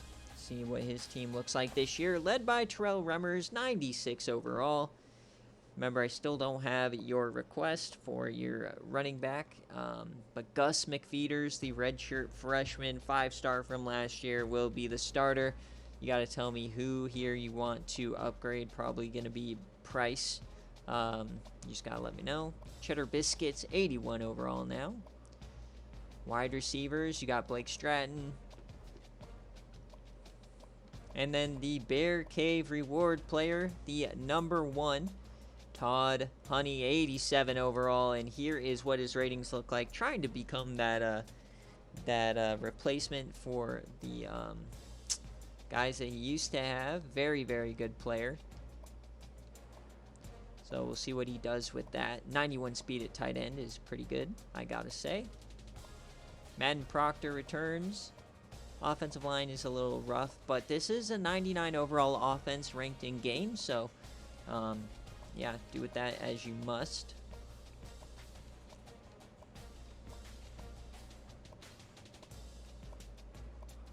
LaWayne Streveler, the transfer coming over, middle linebacker, is a clutch signing. JoJo Gates as well. He's a little worse than he was last year, but he's doing all right. And here he is, Shaquille Wild Goose, the craziest player I've ever made, I believe. He can play corner. He can play... he has 80 catching. He can play running back. He can play every single position pretty much. Crazy good. And this is what he looks like. I didn't make any edits. So there's your Shaquille Wild Goose, number 1. He will be your slot corner. And you see how it just raises overall there. That's the UI glitch at work. He's really a 79. None of the ratings actually change. It's just this specific one.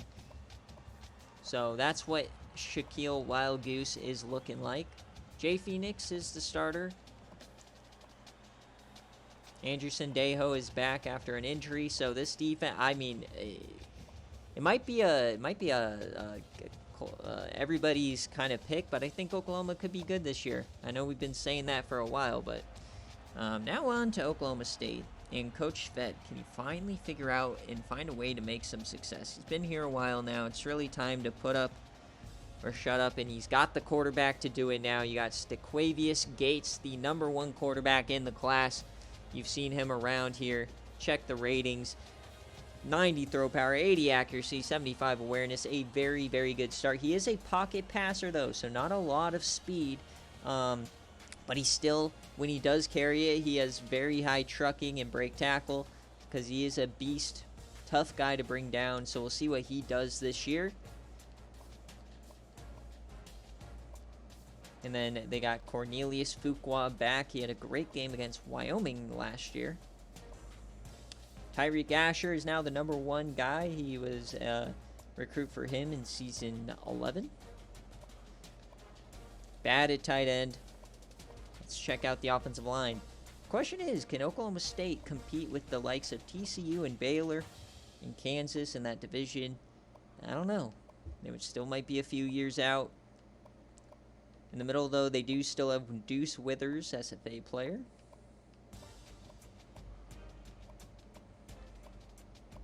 Linebacker Leonard Akana, SFA player as well, pretty fast.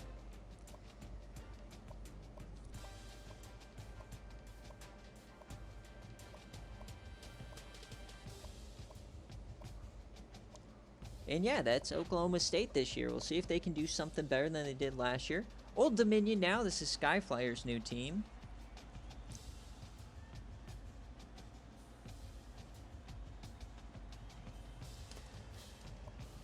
And Dustin Simpson, his best player on offense there. Huey Creed, the SFA player, is going to start for him. 73 speed, but as you see there, 88 break tackle.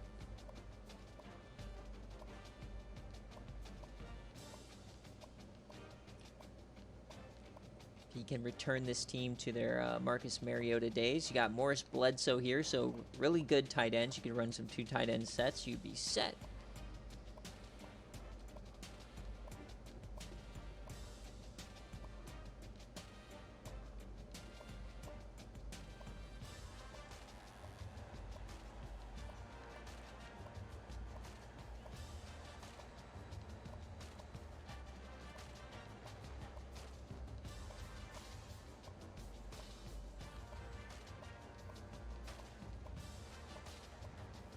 Davion Tart is an SFA player. He will start. And there is ODU. Now on to Ole Miss, who lost a lot of top players from their playoff run. They choked against Nebraska in the playoff, but they have Matt Ryan back, so we'll see what he can do this year. They still have Nate Robinson, the second place for the Heisman Trophy. But they lost Brent Boozler. They still have Acuna, but this wide receiver room got a little bit worse.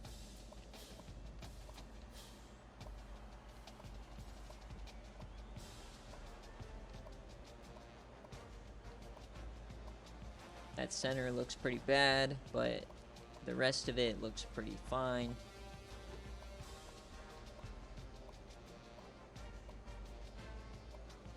Kermit Scroat in the middle.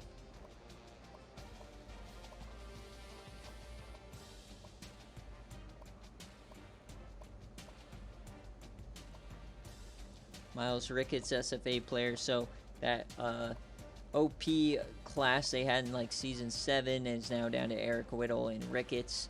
So changes probably for Ole Miss coming. I think last year was the year to really do something special. Now let's take a look at Oregon, who had a really weird year last year.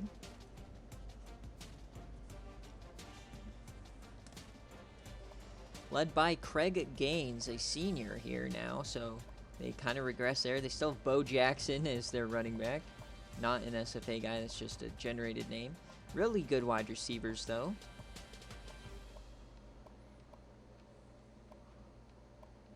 Good tight end.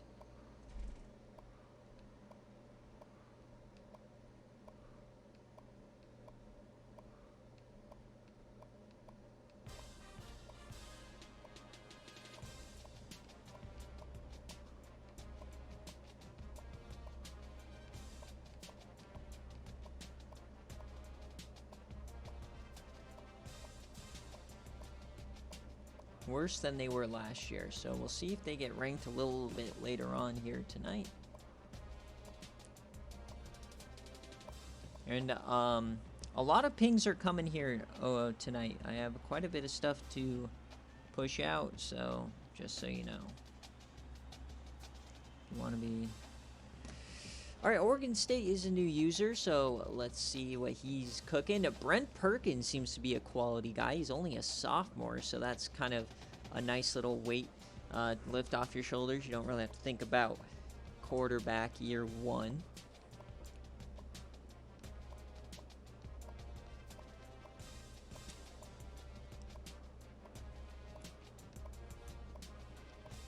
A team that just hasn't been very good over the last couple of years, or really ever.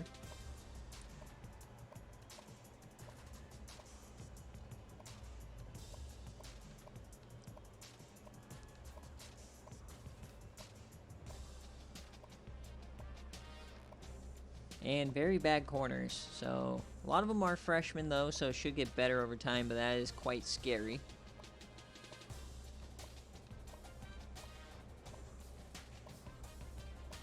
And there's Oregon State. On to Penn State, who had one of the better off seasons.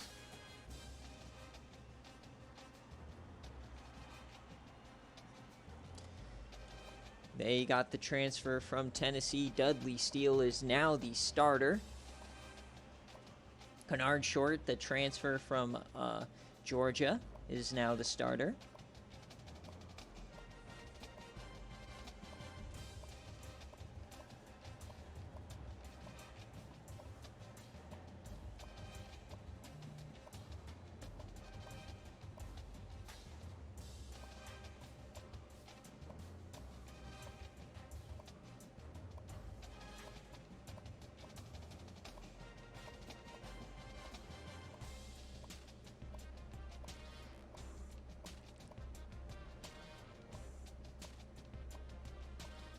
Dallas Dobbs, SFA player.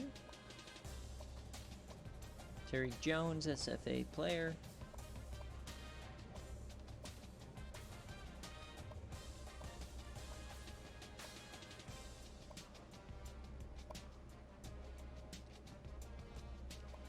All right, now we go to Pittsburgh. his Coach Cruz team. Jaws Patterson still the top overall there. Cookie Fetts now, so he has a plethora of SFA players here. Daniel Sisk is back. I don't know if I showed the last guy here. Cunningham, he's a freshman. Fullback.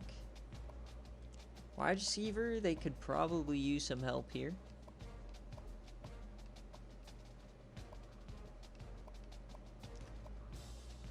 And remember, you don't need to tell me to redshirt freshmen who are like way down on the depth chart. It's going to redshirt them no matter what.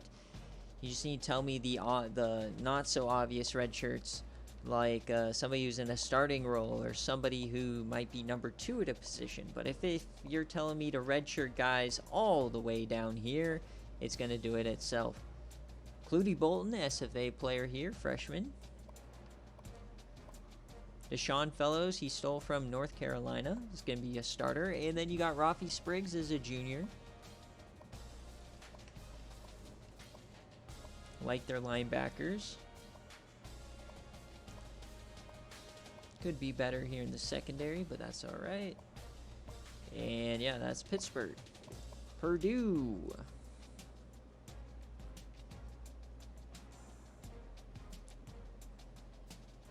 Purdue got lucky in the offseason as they got a transfer from Michigan quarterback George Kennedy to help save them. They got Cortez Coker, but they're going with the one-year wonder for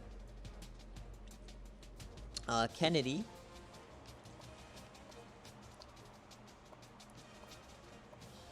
Looks like they also got the transfer from Tennessee, Eric Wood. Couple of transfers starting for him is definitely a W. This team's not going to do anything crazy, but it might be a little bit tougher to beat.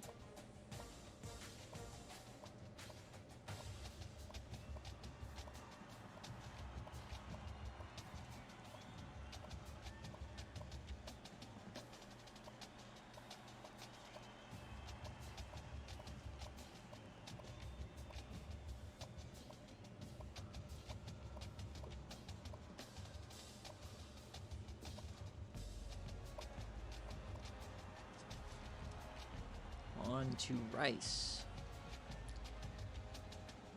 Got about another hour to go on this stream.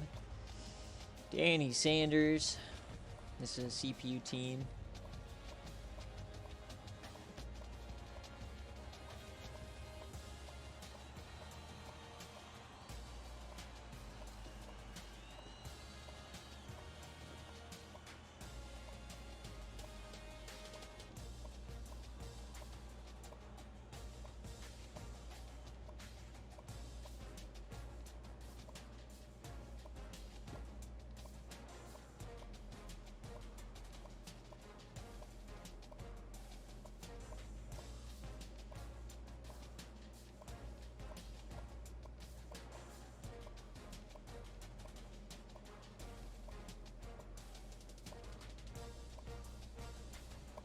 All right, moving on to Rutgers.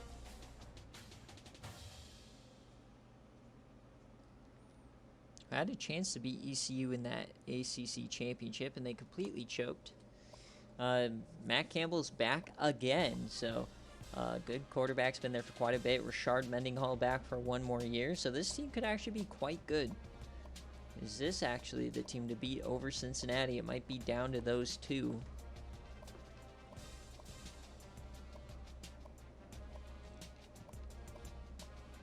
Vinny Queen, SFA player, top center in the country. And KJ King, SFA player.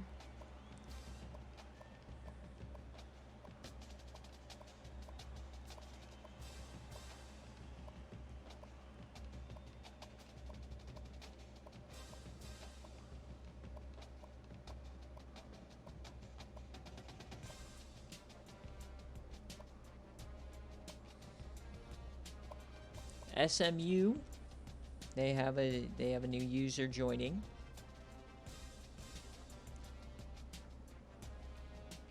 And they have Ryan Patterson back for one more year, quarterback. And then they actually have Maurice Carey, and that's it. So recruiting a quarterback might be the highest priority for this SMU coach. A lot of freshmen on this team. The team that might be taking a bit of a step back, but they still have the star quarterback, so they're still going to be considered favorites for the Conference USA. James, we saw him last year. This is a good team. Sure, they have their holes, but they have ballers where it matters. And they recruited well in these positions that they're struggling at. A couple freshman starters, though, in the back end. And yeah, there's your SMU. In San Diego State's time. All right, new user. And here's Junior Jabby, who got tampered away from ECU. Triggered still about it. He's their top player. But Nick Reed is the quarterback. You got Sam Butler, Eric Warren. Vic Wally is an SFA player. He's up to an 86 overall.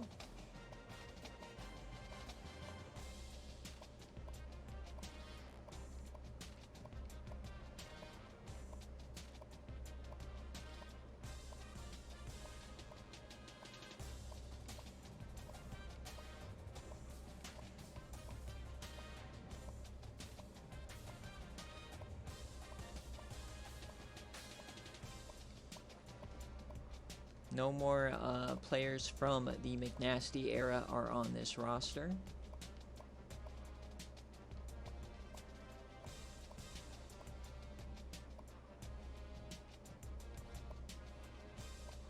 '97 overall for Junior Jabby. And here he is. I don't know if you could see him yet. No, you cannot. So I'm going to milk this for a second. On. So this is the first ever player claimed from the CC Sportsbook. Archibald Burnbridge, he is the top player on this team. Remember, he's not an 81. That's a UI glitch, but he is the freshman coming over from Temple for Neil. But that's not what I'm talking about. I'm talking about the quarterback. He's a 75 overall. He's not going to be the starter because they do have Barclay here, or at least not projected. But he is the first ever walk-on, quote-unquote, and this is where they get revealed. So, that player is, welcome to the SFA, Jacoby Diaz.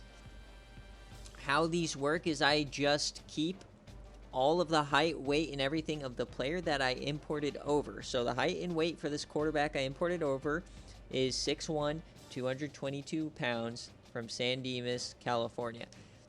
As far as the rating goes, I created it myself, and this is what they look like. So that is the quarterback of the future, Jacoby Diaz. Already changed his number. Neil already chose it. And yeah, that's who we're looking at as we continue on. We've never really seen San Jose State get any sort of focus in the SFA. So we'll see what this team really is made of now that they have a user. And we'll pay attention to them. I mean, the star of the show, though, is going to be Archibald Burnbridge on that defensive line.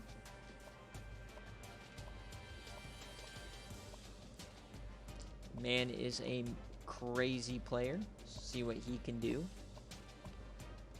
For the rest of this roster, booty cheeks, it's same everywhere. You got to build these kind of teams up, and it takes a little bit.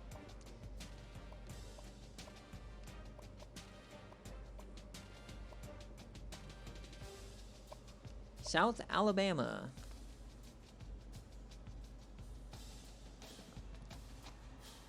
As we hit the 2-hour mark. Remember, we still probably have about another hour here. Got Markeith Anderson. Can this team make some moves? Don't like the running back room.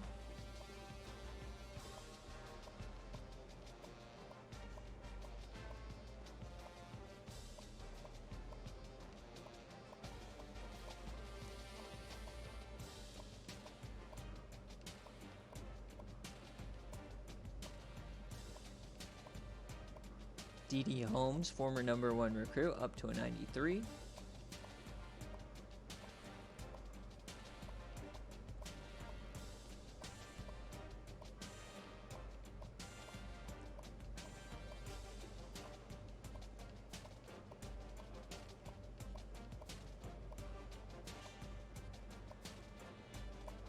South Carolina now, Coach Mark's new team.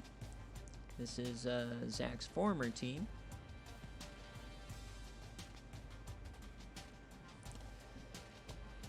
Marcus Tate is now the projected starter. Dontel Perkins, the transfer from Kansas. Dario Stoggins is now the projected starter, transfer from Tennessee. This could be definitely a rebuild.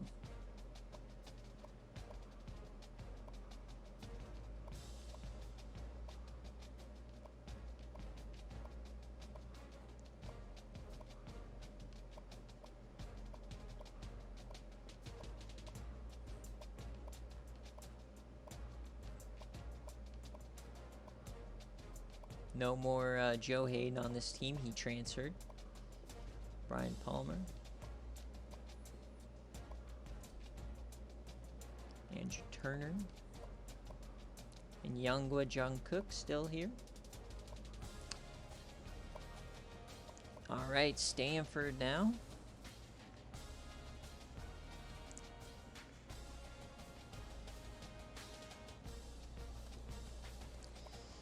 Ryan Hawkins is the quarterback.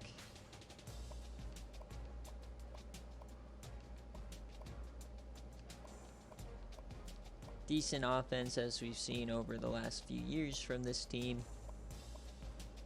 Clyde Starr's SFA player. Very, very thin on this offensive line, or they're all just on the right side.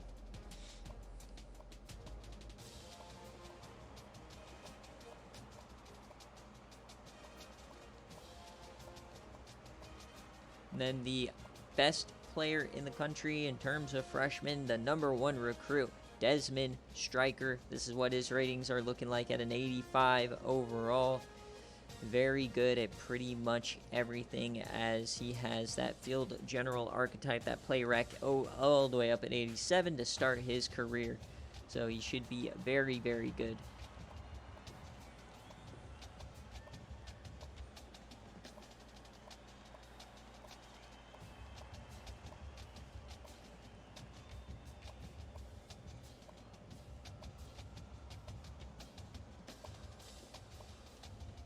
Alright, now we're on Syracuse.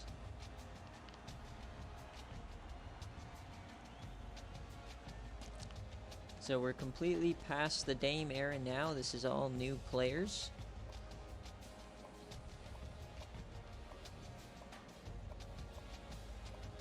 Bruce Sellers, Charlie Heaton, SFA player.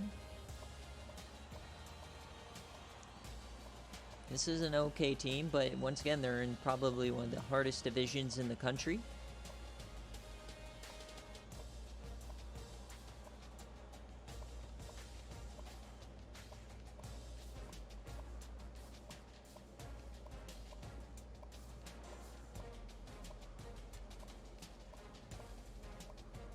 Dewey Deeks, SFA player.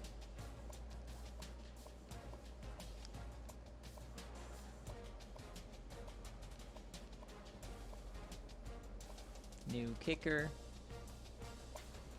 And now we're on to TCU.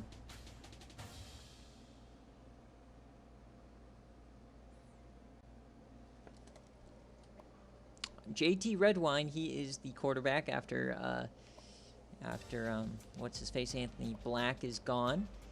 Steven Sutton is now the running back. And this is going to be an explosive offense because they have the two best deep threats in the country. 99 speed, Darius Hayward-Bay. 98 speed, Speedy Gonzalez. Holy smokes. It's going to be a fun place to be watching this team play. I think Mango did a really good job in the offseason attacking some of his biggest issues. Obviously, the offensive line isn't all that great. That's okay. His defensive line as well is rough. He struggles in the trenches, but he has some good players in the middle here. And this is where he kind of shines. He got Cornelius Day in the transfer portal, and then freshman Renner Hornbeek is going to start at right outside linebacker. And then at corner, they're looking okay. He still has Dalen Barnes here. And then obviously his safeties are nutty as Kane Chambers, the sophomore, and then coming over from Michigan State, the junior Roscoe Cherry as well. So I feel like this team is a lot better. Still a Bonowitz as well. Watch out for TCU. They might be pretty good this year.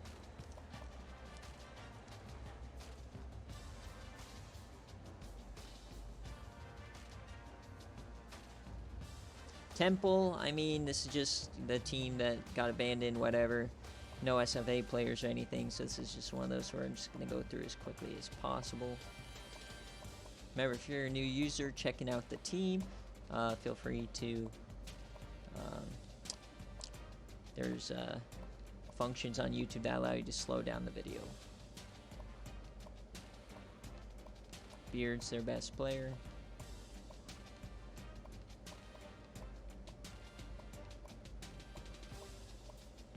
Decent linebackers, though.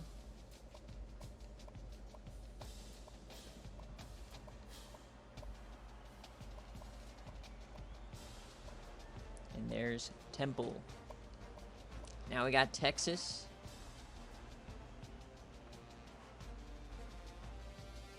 Dave's team. My favorite team IRL is the Colorado Buffaloes. Well before the Dion era. I'm just enjoying it right now.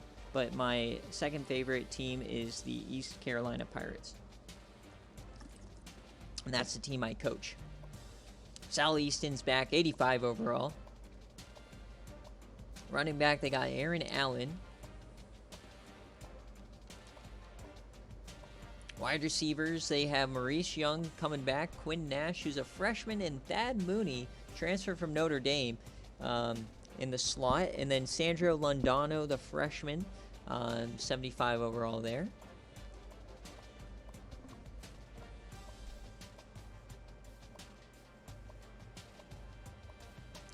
Once again, this is a pretty good Texas team. See if they can get out of their own way. Lake Hutchinson is an SFA player. New one. Travis Hunter, he's going to be out for a few weeks with a lacerated liver. He should be fine, but he's going to miss Oregon and USC, which is really shitty. Sonny Myers, though, is up. He's a junior, 89 overall. Kumari Cruz, the freshman. 90 speed for him. And then two in-game recruits. Definitely some clutch signings for Texas. Chase Boggs and Smokey Haywood, IGRs, SFA players. They are going to be absolute dogs. Watch out for them. And then still has Mustafa Farouk. So Texas could definitely be on the come up. Will they be ranked in the preseason top 25 coming up? I don't know.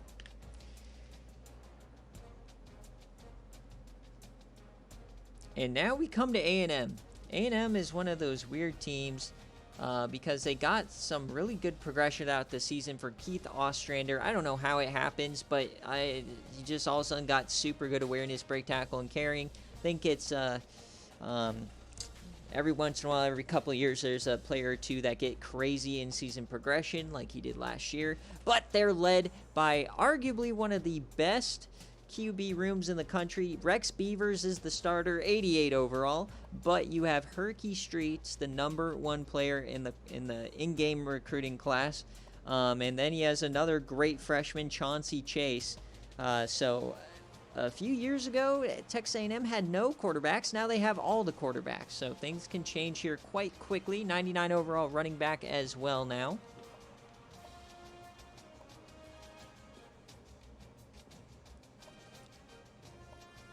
Percy Knox, top receiver. Victor Handy is back. This is one of the best offensive units in the country. Except they're now a little bit worse at tight end. But SFA player Justin Kalorian, left tackle. DeMarcus Hamilton, the transfer. So really beefing up his offensive line here with R.C. Apodaca on the right tackle side. Jackie Knight, SFA player. And then Freddie Furman, 83 overall now. A.J. Hawk set to start, SFA player. Jarrell Washington still in the middle. And this team would be really good if they still had Ozzie Merkins, but he transferred, so this might be one of the weaker parts of their game, unfortunately. But they still look pretty good on the back end. This is a very, very good team. Watch out for Texas A&M. Now we go to Texas State.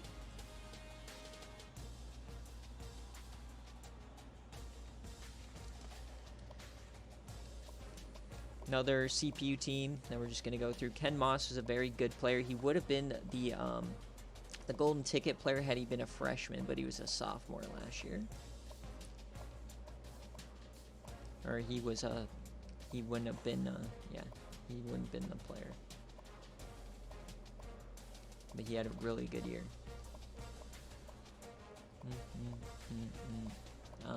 All the SFA players have gone away from this team.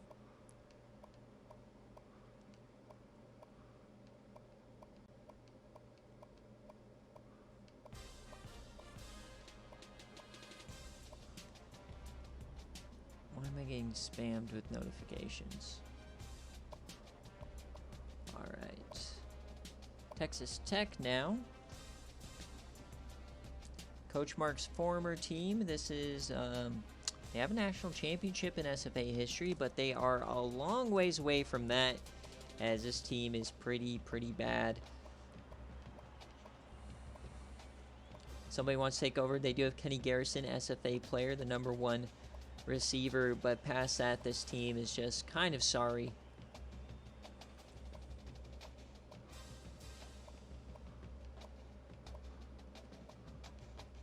I think it's good that Mark got out of there while he could.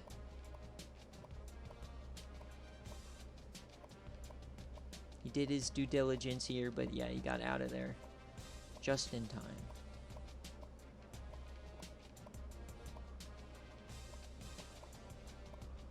Texas Tech would be a fun place to go to, too.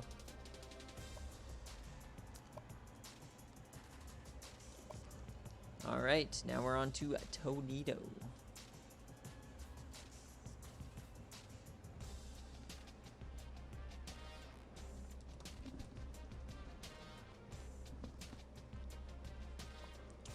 Trey Clark, Jack Snowball, SFA player.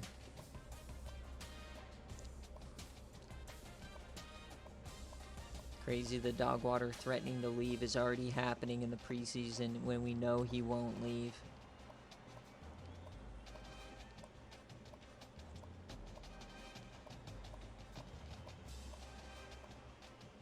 Liam Gagne, SFA player. I almost put him in the portal, but they don't have any other right ends, so I couldn't really do it.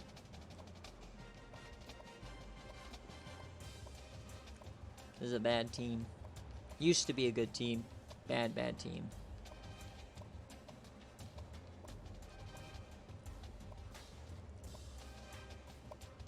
All right, Troy. Troy is a scary one. This could be a dark horse to be the group of 5 representative. Remember, Buffalo and ECU are no longer in the group of 5, so it's kind of a wide open race to see who steps up. You got Ames here, brother of Apollo Ames.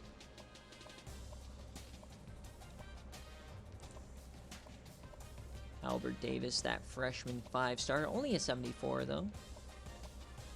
Offensive line is not amazing. They do have that 87, but past that, it's a little lackluster.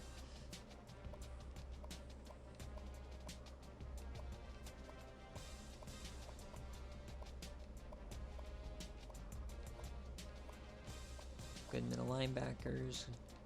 Really good corner there in Gray and Davis. Really good safeties. So we'll see what Troy can do this year. They had kind of a disappointing year last year. And now we're on to Tulane. Coach Legacy, new user.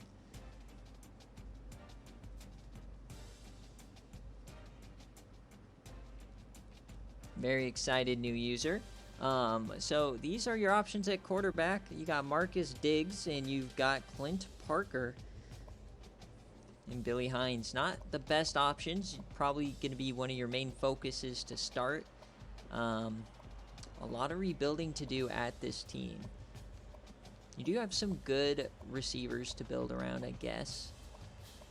But yeah, this is definitely a team on the closing end of their competing days. As long as you stick with it, you should be good eventually. That's kind of how it works. But yeah, definitely not going to see a lot of success early, and that's all right.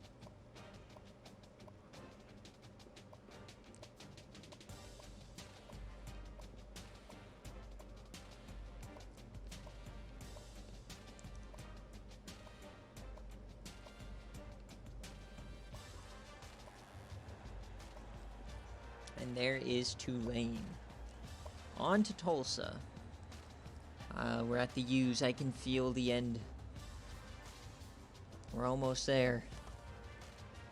All right, Tulsa.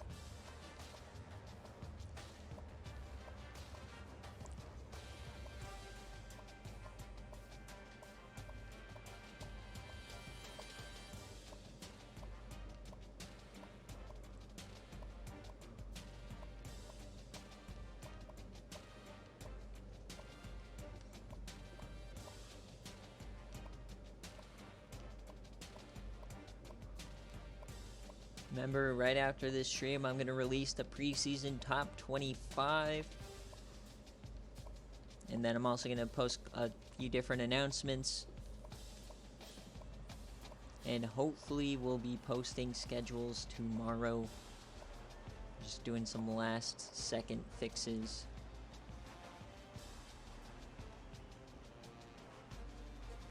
The biggest project we've ever done for schedules. That's been in the works for a really long time. So, Quentin Winston, though, his sophomore campaign, a terrible freshman year. If you look at this, 12 picks, 18 interceptions, less than 2,000 yards. We're hoping he does something a little bit better. He does have SFA player Bo Byers to throw to, but man, you wish Quentin Winston could get something going.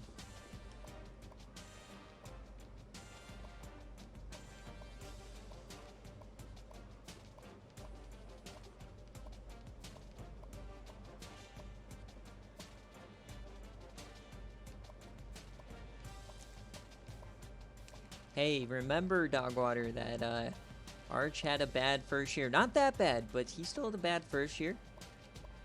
Let Winston cook. Once he gets some crab legs, he should be fine. I guess he went to UAB for a reason. All right, UCF. This is Florida Man's team.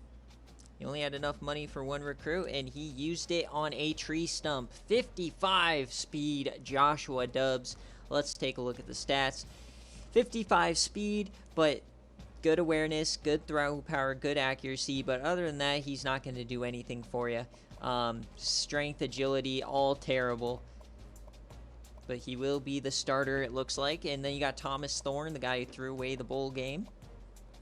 You got Calvin Parker back. Remember, I haven't responded to your DMs yet. I haven't done it, so I haven't added any of the neck rolls or whatever you wanted me to add. I'll got to do that after I finalize the schedules. So no number changes or anything are included in this stream, obviously. But the Sun Belt, I mean, there's a lot of good teams in the Sun Belt, but it's kind of a transition year. There's Georgia Southern kind of got gutted a bit of their core. So and Arkansas State as well got completely gutted of their best players. So we'll see what happens in that conference this year. That might be the hardest conference to predict. But a lot better team than you had last season. Maybe a bowl games in the future. Kind of just depends how you do in the non-conference. But yeah, there is UCF. ULM, they lost their quarterback. Sometimes it's just being a shitter, a CPU team, you kind of get screwed. It's all right. He regressed anyways. But yeah, they lost whoever it was. But Clay Butler is now their starting quarterback. Running back is Mike Peterson.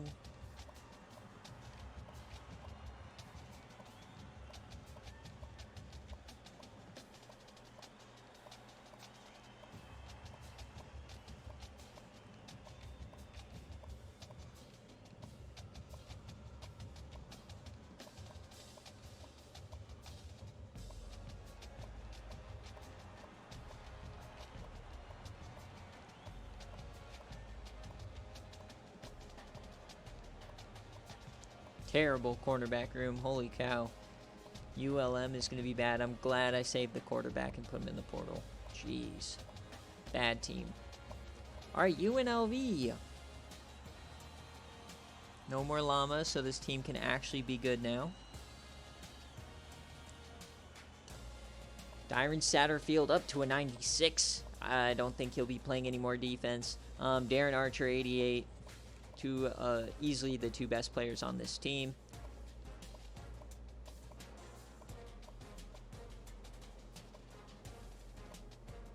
Jermaine Gresham up to a 78.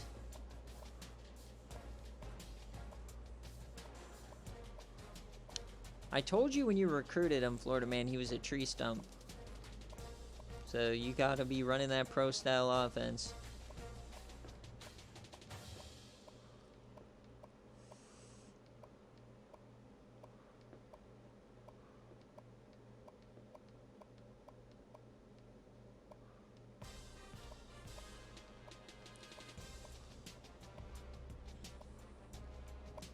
All right, USC.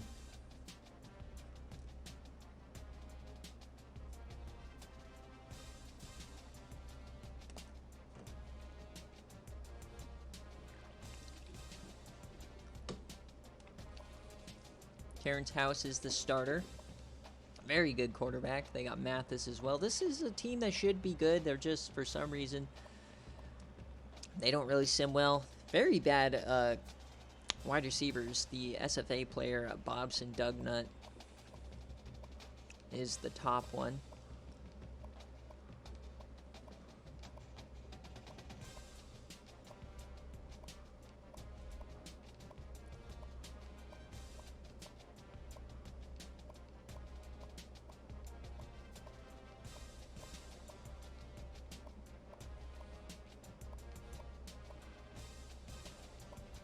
Sharif Simpkins, a top 10 player in the class.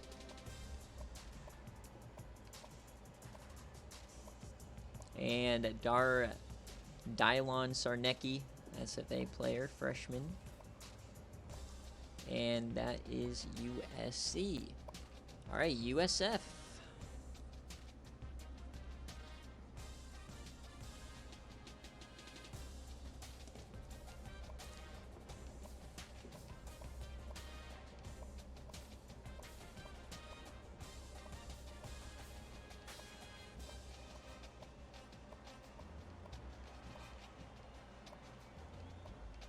I would hope not every quarterback is Justin Fields. He is dog me.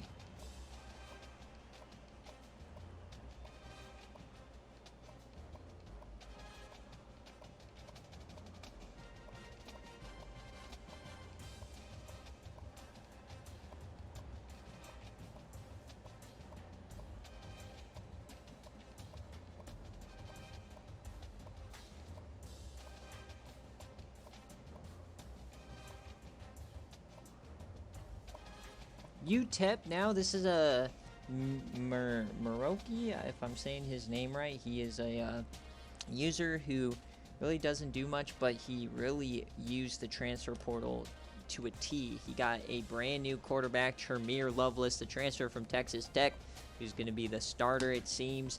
And then you got Fred Austin, SFA player from LSU, or not an SFA player, but a player from LSU, 86 starter, big time. And then a new guy over from Cincinnati, Ernest Parrish, as well. So a big winner in the transfer portal, really putting that offense At least they're going to be competitive, it seems, with this offense now. Still probably going to be the bottom tier team in the Mountain West, but it's still fun to see these, you know, having some top tier players or some stars at least to root for. Bad defense, though. Corners are fine. Remember, slow down the stream if you need to. So we get towards the end here. We're on to UTSA, Coach JT. This is now where we're going to see if his strategy last year of tanking paid off. He redshirted every player possible. He got Ken Brown in the transfer portal from Stanford, of all places. So now he has the quarterback of the future. And it is time to see what he can do. You got lots of freshmen, lots of redshirt freshmen on this team. These are all redshirted guys, so we're going to see what Coach JT can do with this roster. I'm expecting him to be a bit better than last year. We got to see, he does have the lowest budget in the country out of users, unfortunately. So we're going to see if this could be a great team to experiment with the new SFA reject system. So we'll see. You got Joe Ward in the transfer portal as well, SFA player, linebacker. Very interested to see what UTSA does this year, because this isn't necessarily all that bad of a team. So they could make a splash in the Conference USA. I don't think they'd win a division. They're not that good, but definitely improving. All right, Utah State.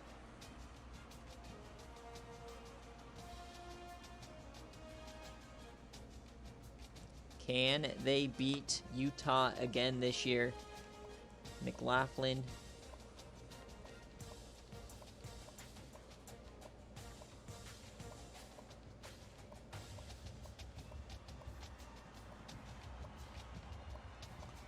Bad offensive line.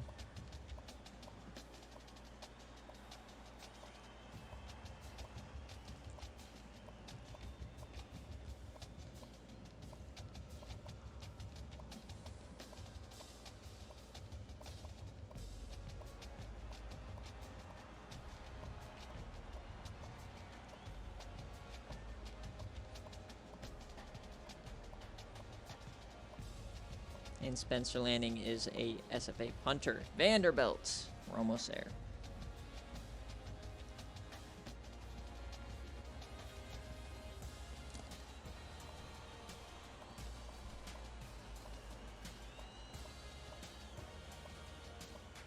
What's amazing is I have not taken a bathroom break here. I'm drinking energy drinks and that stuff goes like right through you. So I'm going to try to make it to the end here. Vanderbilt. Very bad team.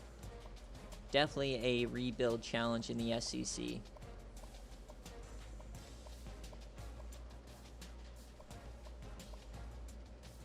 I don't think you're the worst team in the league there, Dogwater, but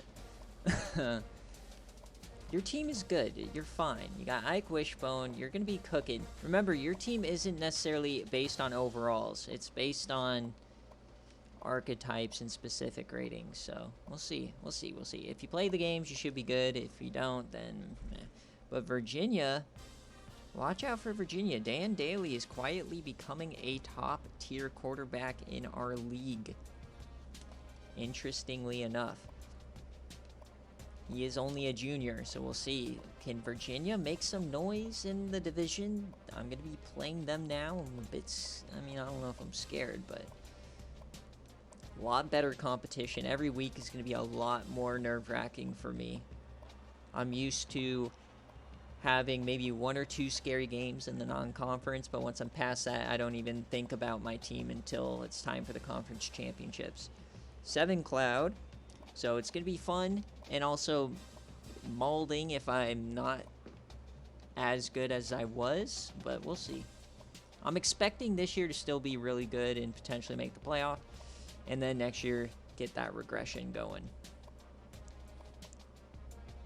Unless I do well in recruiting with the best budget, so we'll see. Virginia Tech now. Coach Chetta. Remember, VOD will be available with every team having a timestamp, so you can just easily go to the teams you want to see. They're led by Robert Williams. This is Coach Chetta's team. He got Ozzie Merkins in the transfer portal. We'll see him here in a second. I don't remember what he got up to in terms of progression.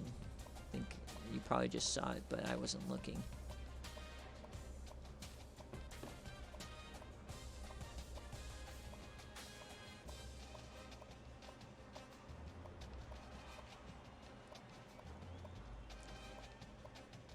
Ozzie Merkins getting up to an 86, and then Jaden Smush, the freshman, top 2 corners. That is huge for Coach Chetta, bolstering up his secondary as his first act as coach. Now you might want to consider getting some offense.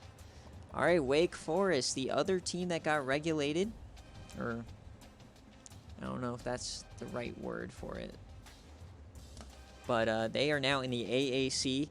And this is, I mean, when you consider the AAC teams, I don't think they'll win that division, but I think that they'll be competitive and they might get to like a 6-6, because even though they went 0-12 last year, they're the only team to not win a game.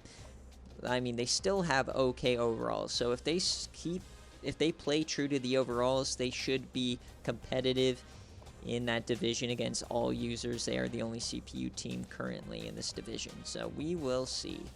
But I still think they're okay. I don't think they're going to, like, run the AAC or anything like that. I don't think that's just that kind of a situation. I think if either of the teams do, it would be Louisville in the MAC. But Naquan Porch, the SFA player, joining 92 speed, the top corner. Relegated.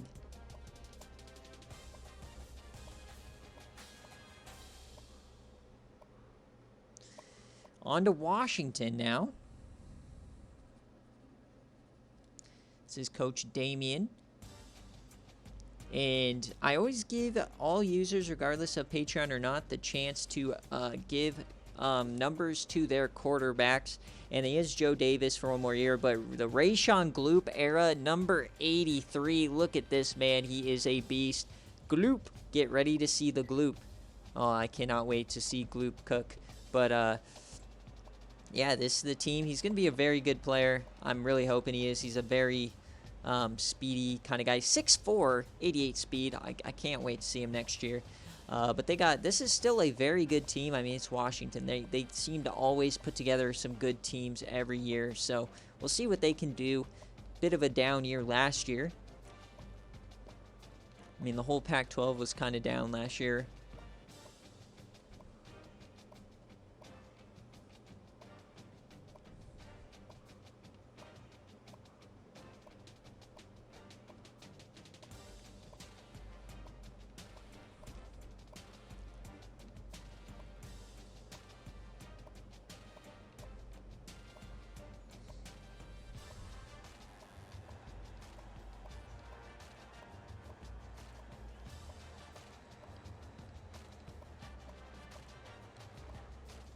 I think Washington, though, they did miss. It's a good team, but they did miss a chance in the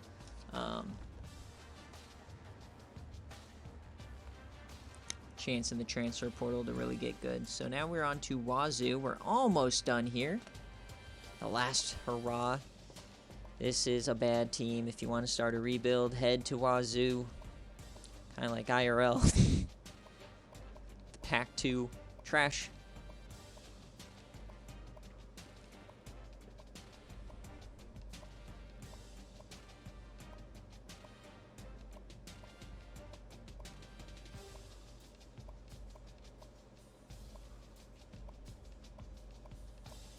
Or how about this one, Flame? Sawyer Rationelli for a 40-yard tutty. What was that? 4th and 21 down the seam. A complete dot. Oh, that was brutal. To take the lead. Incredible. Some of the best moments. I think that plays in the trailer that I have currently up on the... All right, West Virginia. Coach Hud.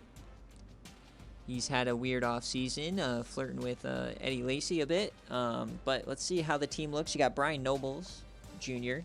Not much speed here at West Virginia. Running backs aren't looking too hot either. But very deep at wide receiver.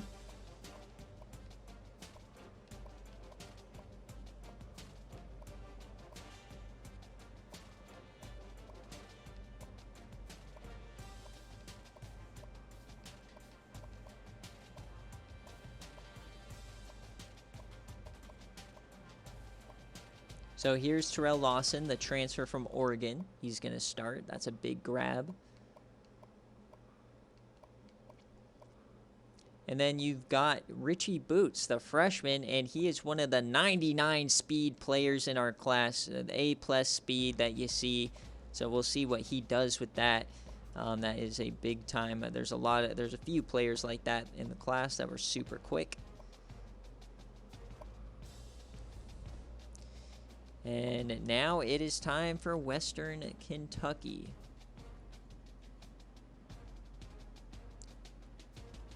Thanks for hanging in there, Huey.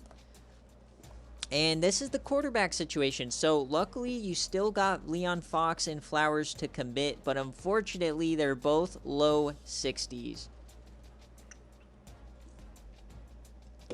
But I would say the mobility of Leon Fox is huge compared to this Flowers guy. So I'll show you the ratings just because I know you're going to ask for him.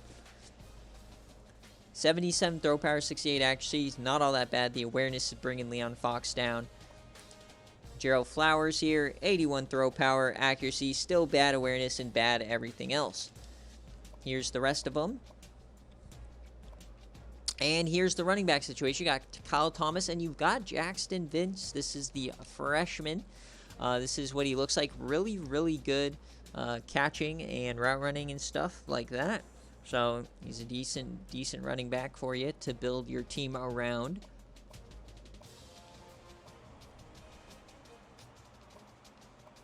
Wide receivers looking all right. Really good tight end. So 2 tight end sets once again. 3 tight end sets. Look at this. So you're cooking at tight end. Gotta wonder if any of your tight ends can play quarterback.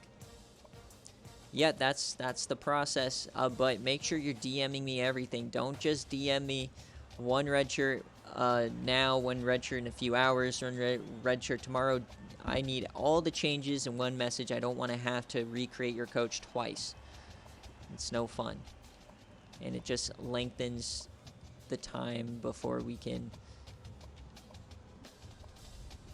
get the season rolling. And yeah, there it is. While I'm here, I'm just going to go through. It was an offensive lineman. Where did I put him? I think I put him at left tackle. Benny Keuchel, here's your other freshman SFA player. All right, Western Michigan.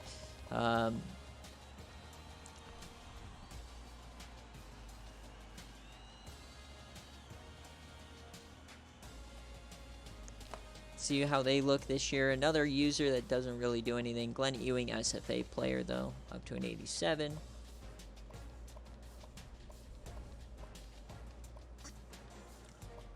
We're right at the end. Come on, let's get it done. We still have a couple more important users to go through, so. Yep, and having the the SFA rejects could get you a minimum 71 overall starter next year. So if you want to go that route, it's a great opportunity, especially in these situations where you're desperate. While they aren't SFA caliber, they still, for $100K and some coins and a visit, you are you kind of can start to cook. So 2 teams left, 2 users. So we're going to start out with Wisconsin. This is Coach Mushbrain, who bailed from Northwestern. Kind of a shocker to take over Wisconsin. I did not expect this at all, but he says Cedric Morris back. And he has McNeil, he has Battles, and then here's Marty Fellows, another 99 overall running back out of Washington. He is 3rd on the depth chart. This is running back U. I didn't go through the last guy, my bad. And then wide receiver, not all that great, but still some guys to work with. Dan Katz returns for his senior season. SFA player, obviously. Offensive line, looking pretty good. Kind of looking like a typical Wisconsin line. Willis Whopper, the transfer from Michigan State, was a huge get. He was the most pitched to guy in the transfer portal, and he went to Wisconsin. He also got Glenn Childs over from Boise State. This could be a really underrated signing. He is the top D tackle. So excited to see what he does against better competition now on a better team. And this could be a pretty good Wisconsin team. I don't know if they'll push Iowa or Illinois for the division, but definitely are going to be competitive. Marquise Diamond, the SFA player, 77 overall, 91 speed.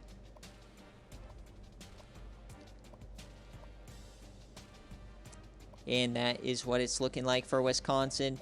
And now here we go, the final team, Coach Wind. If you remember a few seasons ago, the hype of Andre Warfield transferring from Clemson was incredible, and he just never did anything.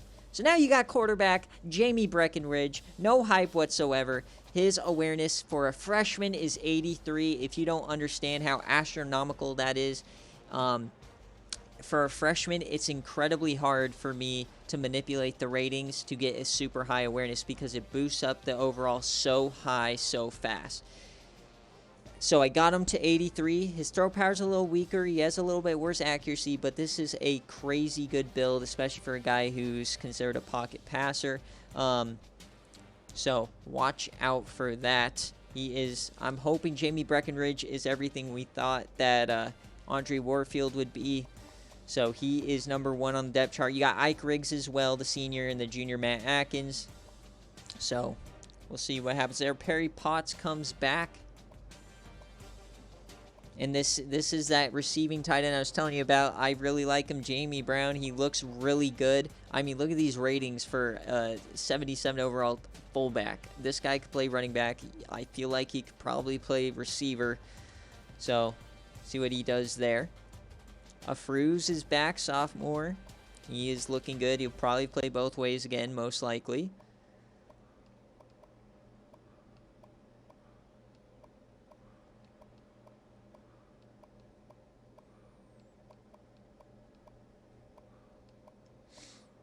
Pud Foxtail, SFA player, that is top D lineman now. Linebacker Ryan Bates, he got him in the transfer portal last year. And out wide, I think Malika Fruz will probably still be good enough here to play there, maybe. We'll see.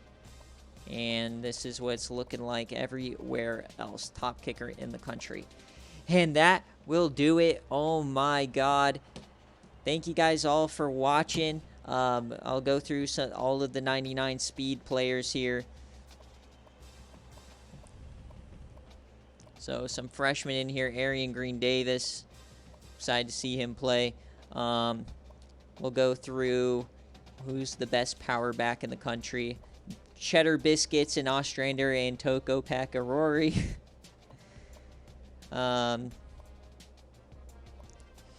And let's go through the quarterback ratings here.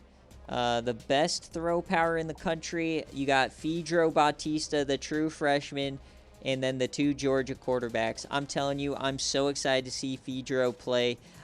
This is one of the reasons I changed the player cards. Look at this build. 50 awareness, but 99 throw power. He's going to be throwing some Batista bombs out there. Very excited to see him. And then Julius Swain, the only 99 throw accuracy as a redshirt freshman. And Matt Ryan, EJ Irons, accuracy-wise. And finally, how many... Okay, lots of big-time hit power, guys. I think that most of these are SFA players that I've given. Yeah. Like, I gave kickers. Like, Toto Sucky has 99 hit power. So I've done that for some people. Let's see. And yeah, I think that's gonna be it. Yeah, thank you guys all for watching. This stream will be available later on tonight. I'm gonna post the top 25 preseason here shortly on Instagram, and then couple more announcements coming your way tonight, and then hopefully schedules tomorrow will let you know for sure a little later on. But once again, thanks for watching season 13. I don't have a kickoff date quite yet. We will see. Peace.